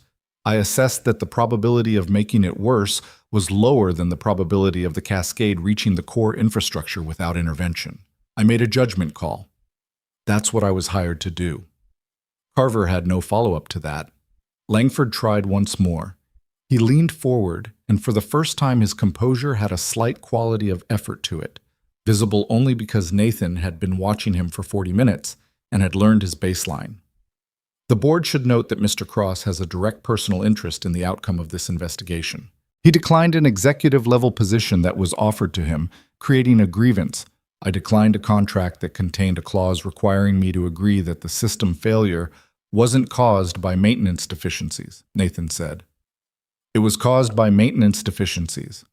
I wasn't willing to sign a document saying otherwise. He looked at Langford directly for the first time in the meeting. That's the whole story. Langford held his gaze for a moment. Then he looked away. Beckett called a recess at 12:30. Nathan went to the waiting room.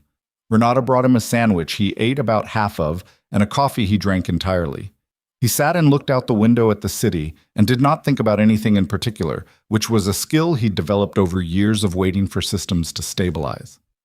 Isabella came in at 12:55. She sat in the chair across from him, loosened slightly from how she'd been in the boardroom, not relaxed exactly, but decompressed in the small ways people decompressed when they were out of the room where they'd been performing precision for 3 hours.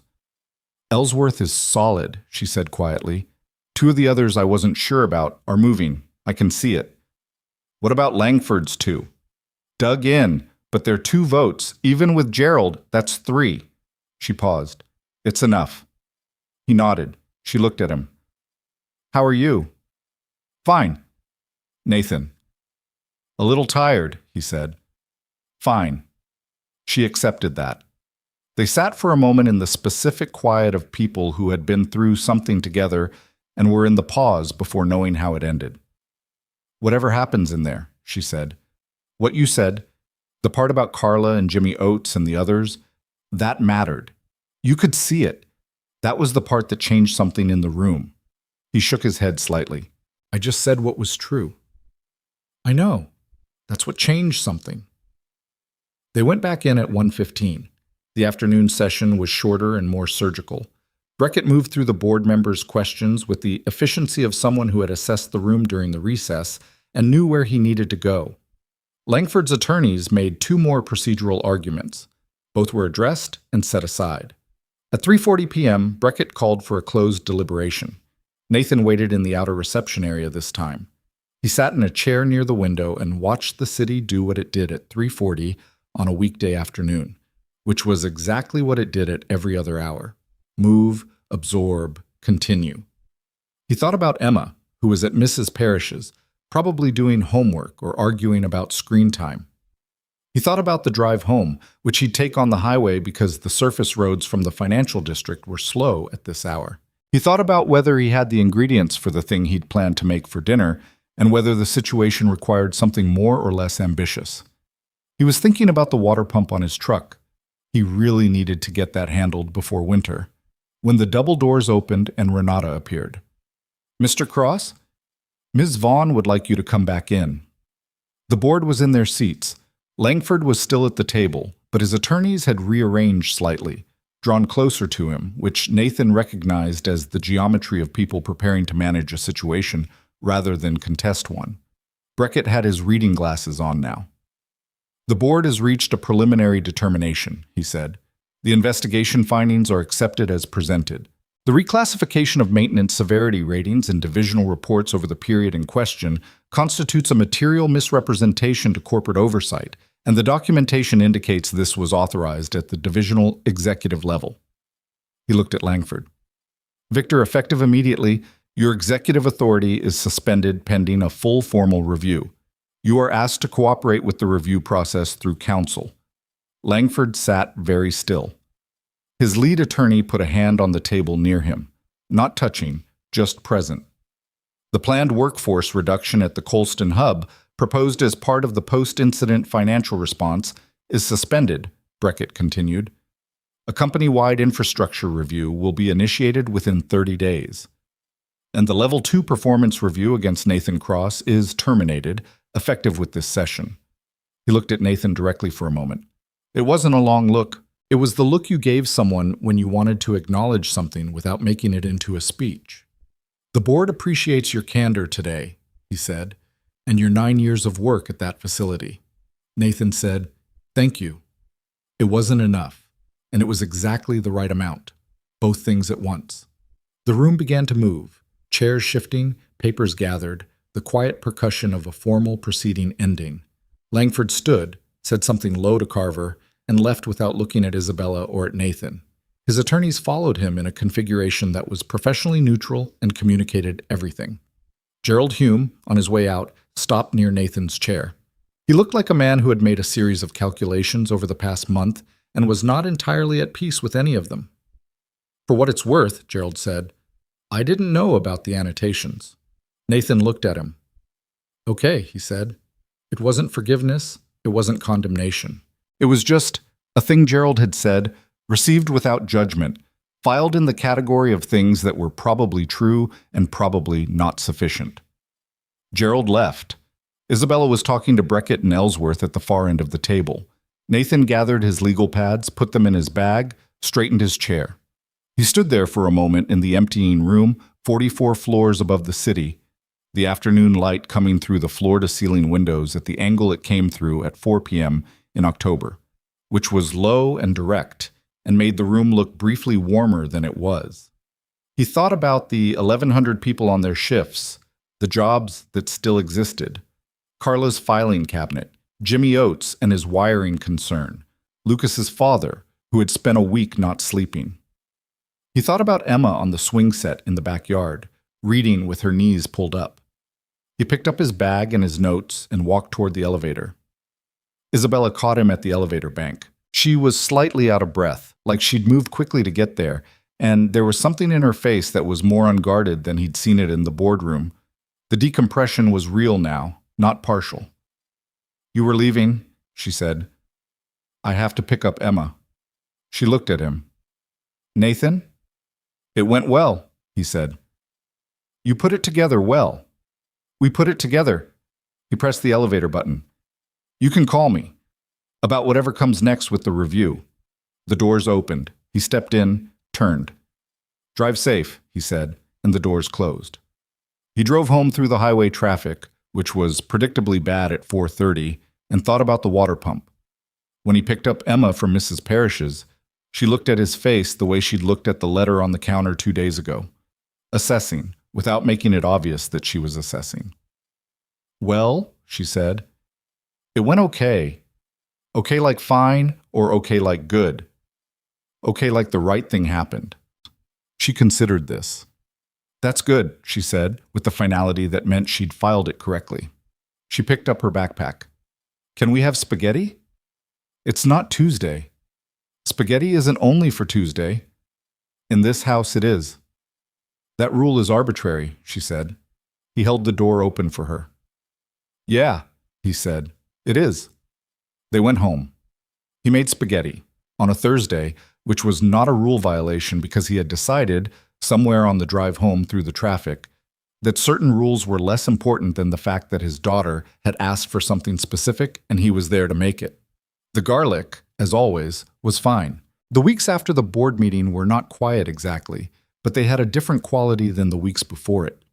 The formal investigation into Victor Langford's conduct expanded, as these things always did, from a focused inquiry into a broader excavation. Lawyers got involved at levels that required other lawyers to interpret what the first lawyers were saying.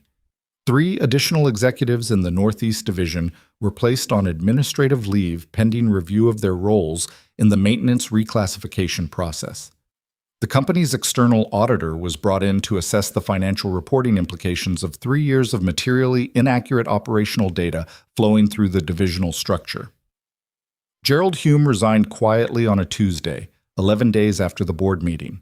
The announcement went out in an internal communication that described his departure as a mutual decision, which was the corporate language for a thing that had been decided by one party and agreed to by the other under conditions that made agreement the only reasonable option. Nathan read the announcement on his phone during a break. He didn't feel particularly anything about it. Gerald had not been a villain. He had been a man who had allowed things to happen because allowing them was easier than stopping them, and the distance between that and culpability was shorter than Gerald had probably believed. The Colston hub, meanwhile, continued to operate. This was the part that didn't make it into any of the corporate communications or the internal memos or the business press coverage that picked up the story in its sanitized, fact-selected version. The hub just kept running. The 60,000 units a day still moved. The 4 shifts still turned over. The loading crews and floor workers and facilities staff and technicians still did the work they'd been doing because the work didn't pause for board meetings or executive reshuffles or the particular drama happening several layers above them in the organizational chart. Nathan went back to his shift the morning after the board meeting. Phil had been waiting near the equipment room when he arrived, with the restless energy of someone who had been tracking events from a distance and needed to hear from a primary source. "So?" Phil said. "So what?" "How did it go? People are saying Langford's done." "Langford's suspended pending review." Nathan unlocked the equipment room.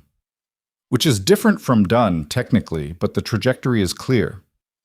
"And the layoffs?" "Suspended." Phil exhaled, a long, slightly ragged breath that contained about 3 weeks of accumulated anxiety. "Okay," he said. "Okay, good." He paused. "And you're back, working." "They didn't—" "Performance review was terminated." Phil looked at him with an expression that was trying to be casual and not managing it. "You know, most people, if they'd done what you did, would have at minimum taken a day." "I took yesterday."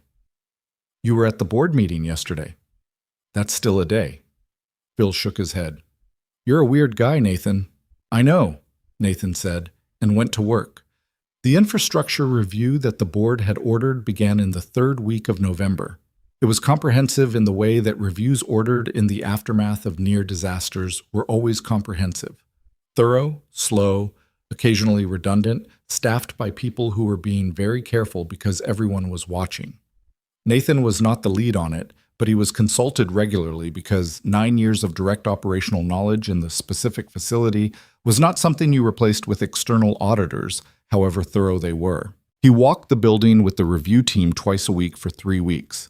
He showed them what he knew, the components that had been deferred past their useful window, the wiring that Jimmy Oates had flagged and that had been reclassified, the 3 secondary systems that were functional but fragile in ways that didn't show up in the summarized reports. He did it without drama, pointing to things and explaining them in the same tone he'd have used explaining a fault code to Phil at 3 in the morning. Marcus Webb, one afternoon during a walkthrough, fell into step beside him in the East Corridor. Marcus had been at the hub for 14 years and was not a man who expressed things indirectly. "You know what's different," Marcus said. It wasn't a question. "What?" "People are writing things down again, the supervisors, the floor leads." He gestured vaguely at the building around them. "There was a period, years, honestly, where people stopped documenting things because nothing happened when you documented things. Now they're doing it again." He paused. "I don't know if that lasts, but right now it's different." Nathan thought about that. "It lasts if the response is different," he said.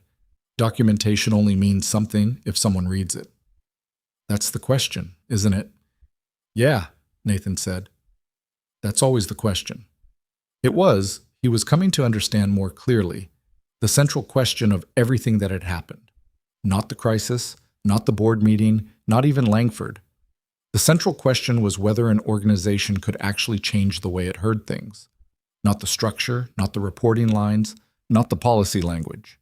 Whether the people at the top were genuinely listening to the people closest to the work, or whether they were receiving filtered summaries and calling that the same thing. He had been thinking about this when Isabella called him on a Wednesday evening in late November, 5 weeks after the board meeting, and said, "I want to talk to you about something, not on the phone." He was at the kitchen table, the overhead light on, Emma doing homework across from him. The homework was long division, which Emma was approaching with a methodical fury that suggested she had strong feelings about the concept. "When?" he said. "This weekend, if you're free. Saturday morning." He looked at Emma, who was not listening to his call but was aware he was on it, in the way she was aware of everything in her immediate environment. "I can do Saturday morning." "I'll come to you," Isabella said, "if that's okay. I don't want to do this in an office." He thought about what this might be. He had several hypotheses, none of which he was willing to hold too firmly. "That's fine," he said. After he hung up, Emma said, without looking up from long division, "The lady from work?" "Yes." "The important one." "She runs the company." Emma wrote something on her worksheet, erased it, rewrote it. "Is she coming here?" "Saturday morning." Emma looked up. She looked at the kitchen. The slightly cluttered counter, the leaking faucet he'd been meaning to fix for 8 months, and had finally fixed 2 weeks ago after it started dripping audibly enough to be annoying, the refrigerator with its collection of Emma's drawings held on by magnets. Then she looked at him. "I'll clean my room," she said, and went back to long division. He was not going to comment on what that sentence implied about what Emma thought was happening. He was 35 and she was 7, and he was not prepared to have that conversation. "Your room doesn't need to be clean for a work meeting," he said. "It's Saturday," Emma said. "Work meetings aren't on Saturday." He had no rebuttal for that. Isabella arrived at 9:15 on Saturday morning in a car that was understated for a billionaire, a dark SUV, no driver, which he registered because it meant she'd driven herself, which meant she'd wanted the 40 minutes of the drive to be private. She was in jeans and a coat, same as the diner on Mercer Street. She had a folder under her arm and coffee cups from a place he didn't recognize. She had 2 of them, one of which she held out to him when he opened the door. "I didn't know how you took it," she said, "so I got it black and brought things." She produced a small paper bag from her coat pocket that had, when he looked inside, individual sugar packets and a small container of cream. It was such a human detail, the small paper bag, the contingency plan for his coffee preferences, that it briefly disarmed him. "Black is fine," he said, and let her in. Emma was in the living room, ostensibly reading, actually monitoring the situation with the peripheral attention of a child who has decided not to be obvious about her surveillance. She looked up when Isabella came in with the specific composure she deployed when she was performing normalcy. "Emma," Nathan said, "this is Ms. Vaughn." Isabella looked at Emma with the directness of someone who didn't condescend to children. "Hi, I've heard about you." Emma considered this. "What did you hear?" "That you're good at fractions and have strong opinions about garlic." Emma looked at Nathan. Nathan looked at his coffee. "Both of those are true," Emma said, with the satisfaction of someone whose reputation has been accurately represented, and went back to her book. Her surveillance, Nathan noted, did not actually cease. She had simply moved it below the threshold of obvious. They sat at the kitchen table, the same table where he'd written his board meeting notes, and where Emma did her homework, and where most of the real business of his life got conducted. Isabella put the folder on the table, but didn't open it immediately. She held her coffee. "The infrastructure review is wrapping up its first phase," she said. "The findings are what you'd expect. Deferred maintenance throughout the division, 3 facilities with critical level concerns that need immediate remediation, systemic gaps in how operational risk information moved through the reporting structure." "I know," Nathan said. "I've been walking the review team."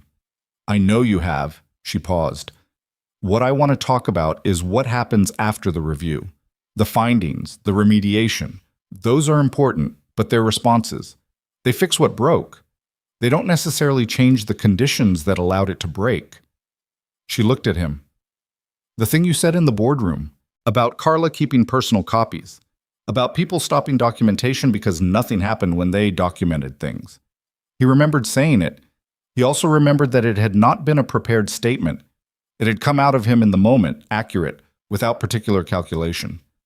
"That's the problem I'm trying to solve," she said.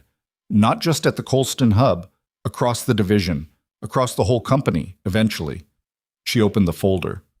What was inside was not a contract. He looked at it carefully because he had learned to look carefully at documents that came across tables from Isabella Vaughn. It was a proposal, an actual proposal, typed but with handwritten notes in the margins, which told him she'd been working on it herself rather than handing it to a team. The proposal outlined a new operational division, an independent safety and accountability office, reporting directly to the board rather than through any executive in the operational chain, with authority to conduct unannounced facility reviews, receive and investigate confidential reports from any level of staff, and require remediation timelines that could not be modified by divisional leadership without board approval. He read it carefully. All of it. "The director of this office," Isabella said while he read, would have direct board access, independent budget, the authority to escalate to the board over any executive's objection. She paused. Including mine. He looked up at that. I'm not building something that protects the people I agree with, she said. That's not accountability. If this office is going to mean anything, it has to have teeth that can bite in any direction. He looked back at the proposal, the budget structure, the reporting lines, the specific language around the confidential reporting system. Not a hotline that routed through HR, but an independent channel with documented response requirements and audit trails. Who wrote the section on the reporting system, he said. The specific protocol language. Carla Dominguez, Isabella said. I called her 3 weeks ago and asked. He was quiet for a moment. I also spoke to Jimmy Oates about the electrical safety standards section, she continued. And Marcus Webb helped me think through the facility walkthrough protocols. I've been talking to people who work in the buildings. Nathan set the proposal down. This was the thing about Isabella Vaughn that he had been slowly understanding over the past month, in the way you slowly understood things about people when you watched them make actual decisions under pressure rather than the performed decisions that came in formal settings. She was not doing this for the optics of doing it. She was doing it because she had looked at a system that had failed and asked the actual question, not how do I fix this for the press, but what is the real problem and who knows it, and then gone and asked those people. It was, in his experience, not a common approach. You want me to run it, he said. I want to offer you the position, yes. Not a director title with a clause on page 4? No clause. Independent board reporting. You'd be accountable to the board, not to me. She met his eyes. I mean that literally, Nathan. If you find something wrong in the way I'm managing this company, you take it to the board. That's the design. He sat with that. Outside, he could hear Emma in the living room, the sound of a page turning, which was real, and the absence of other sounds, which meant she was listening. He considered that for a moment and decided he didn't mind. Emma had earned, through various installments of quiet competence and steadiness, a degree of participation in things that most 7-year-olds weren't included in. The people at the hub, he said, the ones who stopped documenting because nothing happened when they did. If I take this, and someone in that building submits a concern and it disappears into a process and nothing changes, I've made it worse.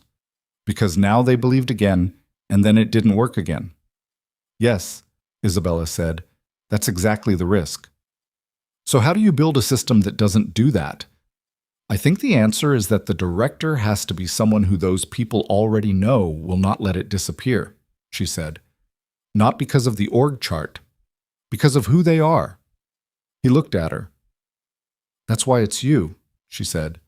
Not because you're the hero of the incident, because Carla Dominguez talked to me for an hour about the reporting protocol and spent the first 10 minutes of that conversation asking me if you were going to be involved.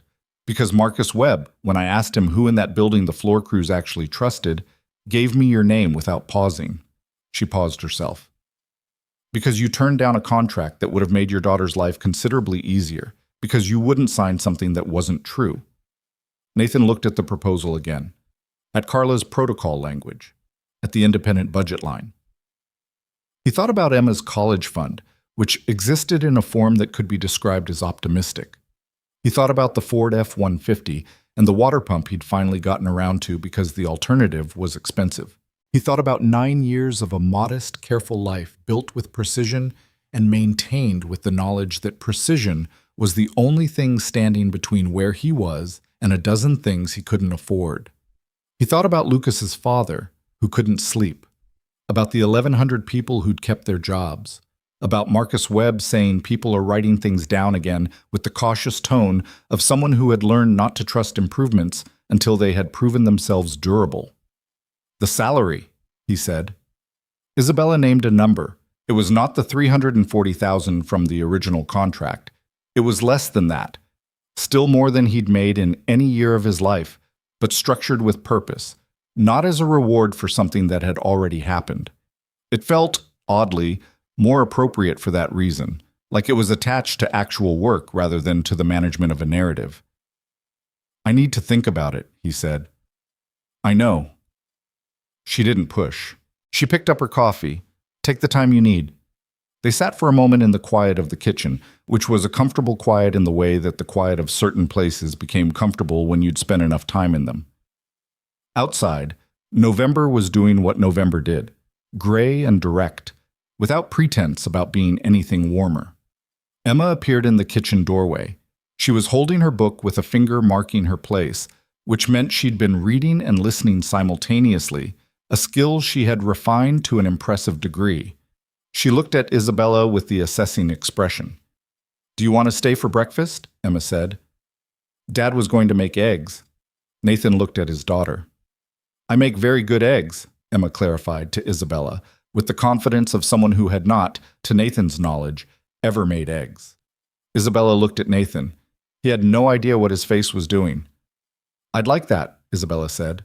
Emma disappeared back into the living room with the satisfied air of someone whose proposal had been accepted. Nathan stood up and went to the refrigerator. He was aware, with a peripheral certainty that he wasn't going to examine too directly, that the morning had shifted into something different than a work meeting without his having decided to allow it to shift. He was also aware that he was not uncomfortable with this. He got the eggs out. He got the pan. He heard Emma in the living room putting her book down with the decisive sound of a person who has accomplished a strategic objective and is moving on. Isabella got up and leaned against the counter near the stove, in the way people did in kitchens when they were comfortable. Not in the way of someone who was putting themselves at ease, but in the way of someone who was actually at ease, which was different. "For what it's worth," she said quietly, "I know this is more than a job offer." He cracked an egg into the pan, watched it settle. "What else is it?" "I don't know exactly," she said. "That's honest." "I know," he said. "That's why I'm not running from it." She looked at him. He looked at the eggs. Emma came in from the living room and climbed onto her stool at the counter and put her chin in her hands. She looked at Isabella. "Do you like hot sauce?" she asked. "I do." "Good." Emma looked at Nathan. "We have the good kind, the one in the back of the cabinet.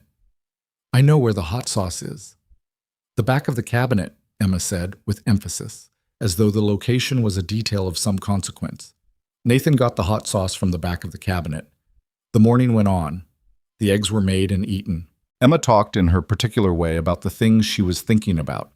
The long division, which she decided she understood now but had feelings about, and a book she was reading about a girl who lived on a boat, and a project at school about local geography that she had strong opinions about regarding the accuracy of the provided maps. Isabella listened.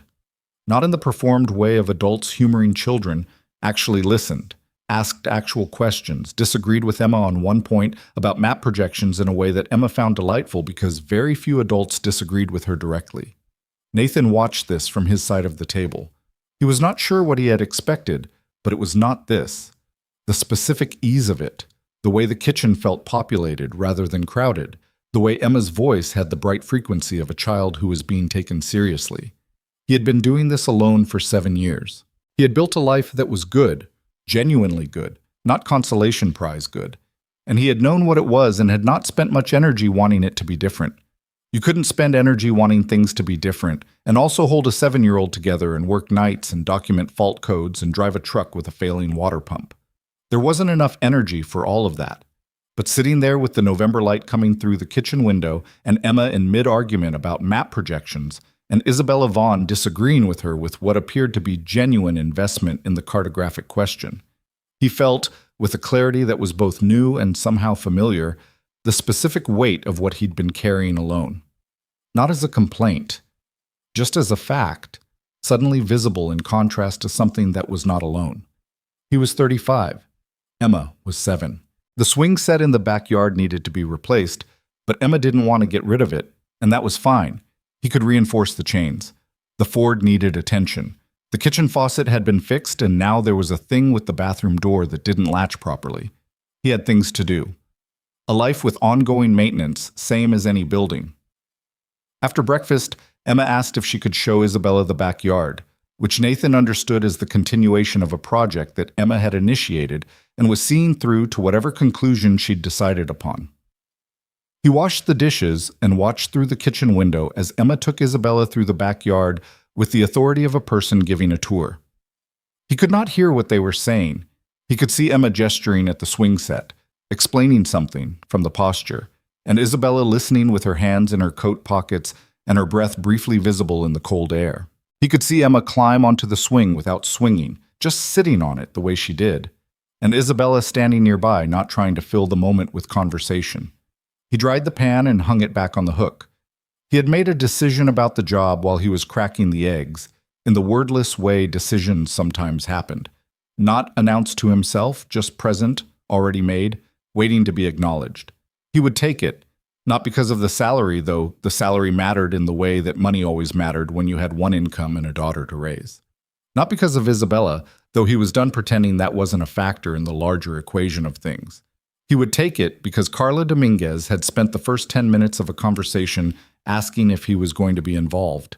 Because Marcus Webb had said people are writing things down again in the tone of a man who didn't trust it yet.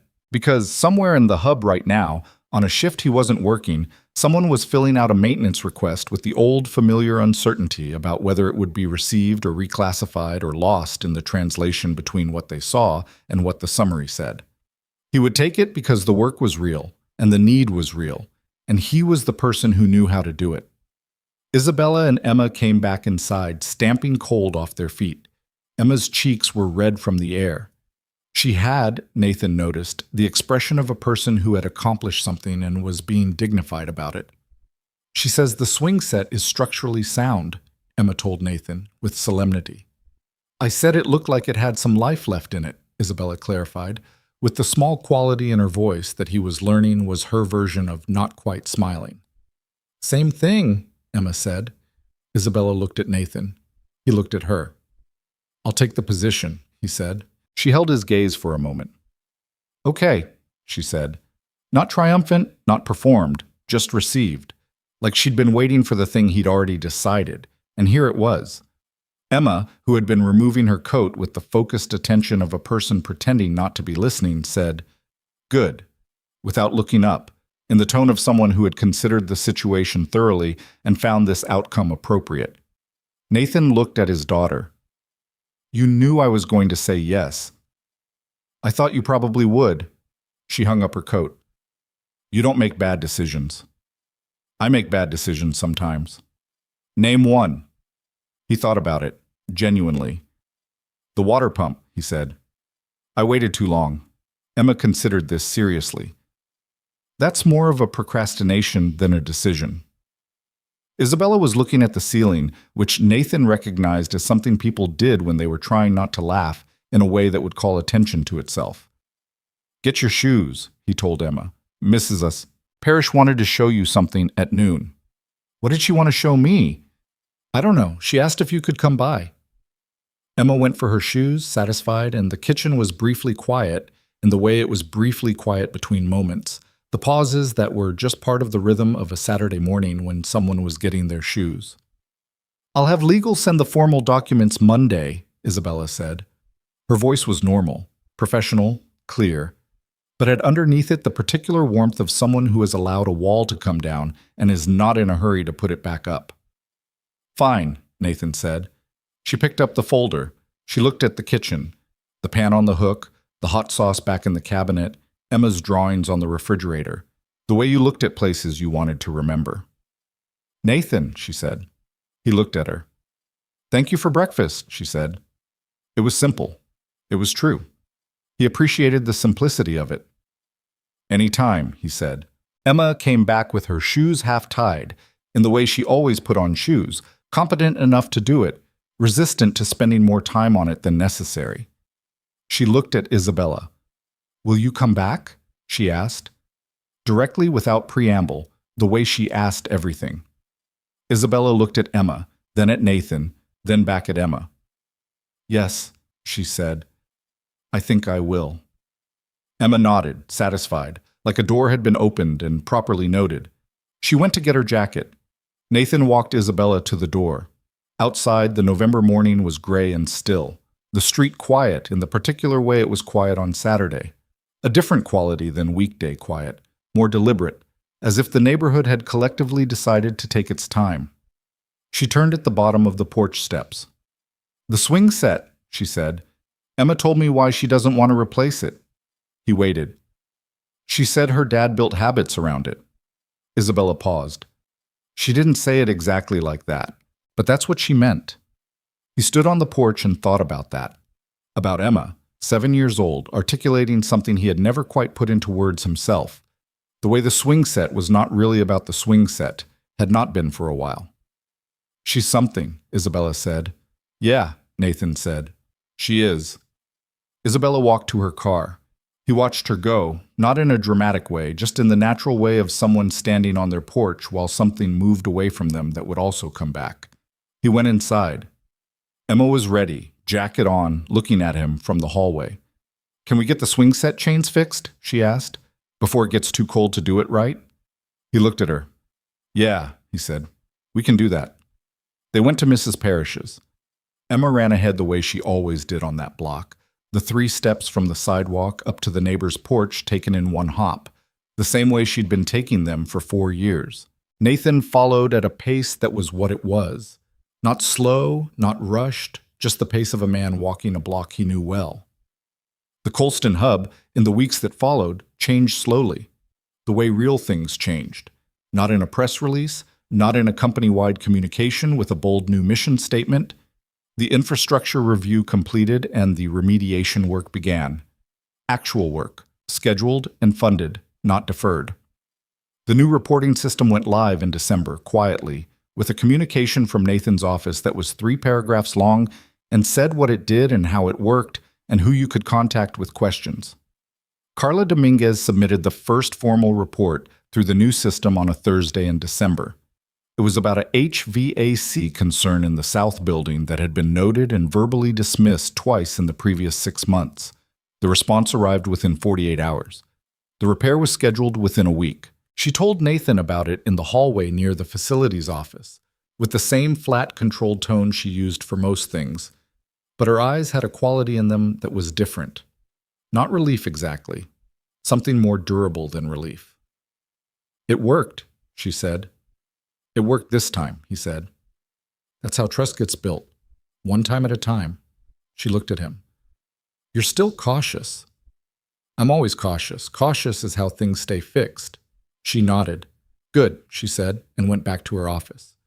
Jimmy Oates stopped him near the loading dock the same week, with the specific approach of someone who had been carrying a thing and finally decided to put it down. I heard you brought up the wiring thing, he said, in the boardroom. I mentioned it as an example. People told me. He was quiet for a moment. I thought I was going to lose my job when I flagged that originally.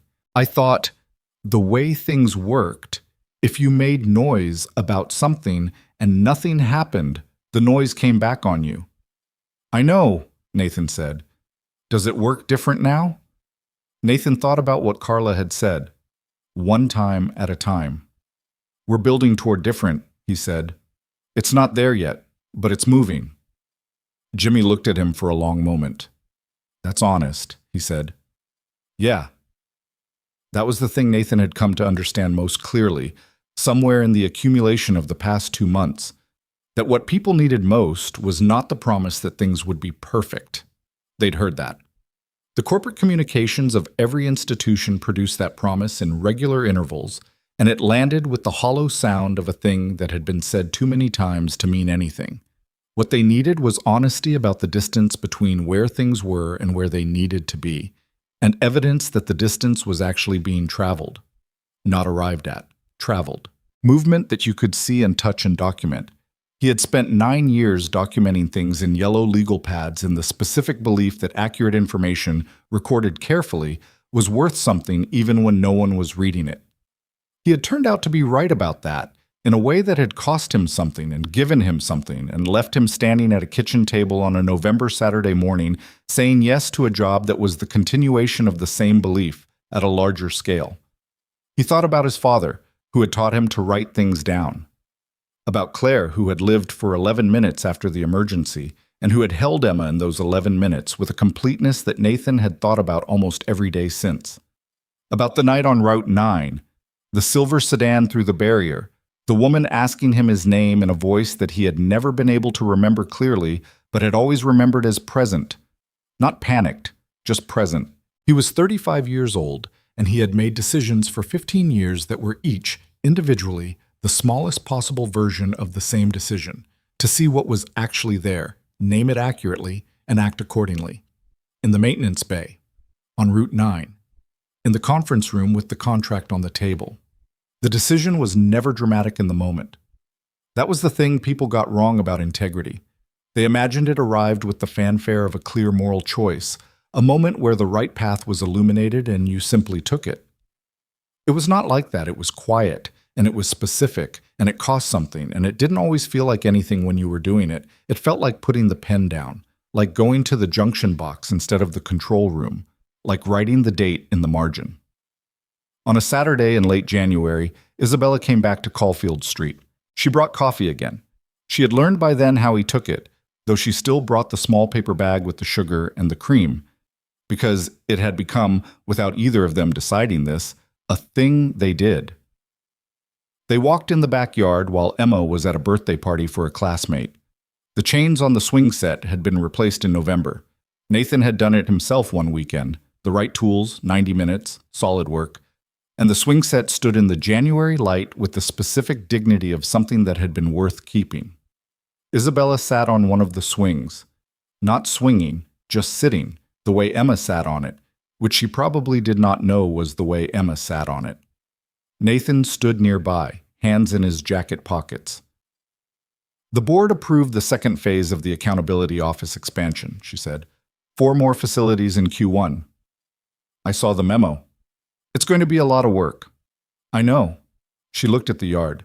The dead grass of January, the bare trees at the back of the property, the gray sky that was thinking about something but hadn't decided on it yet. It was not a beautiful scene in any conventional sense. It was just a backyard in January in a working-class neighborhood, honest about what it was.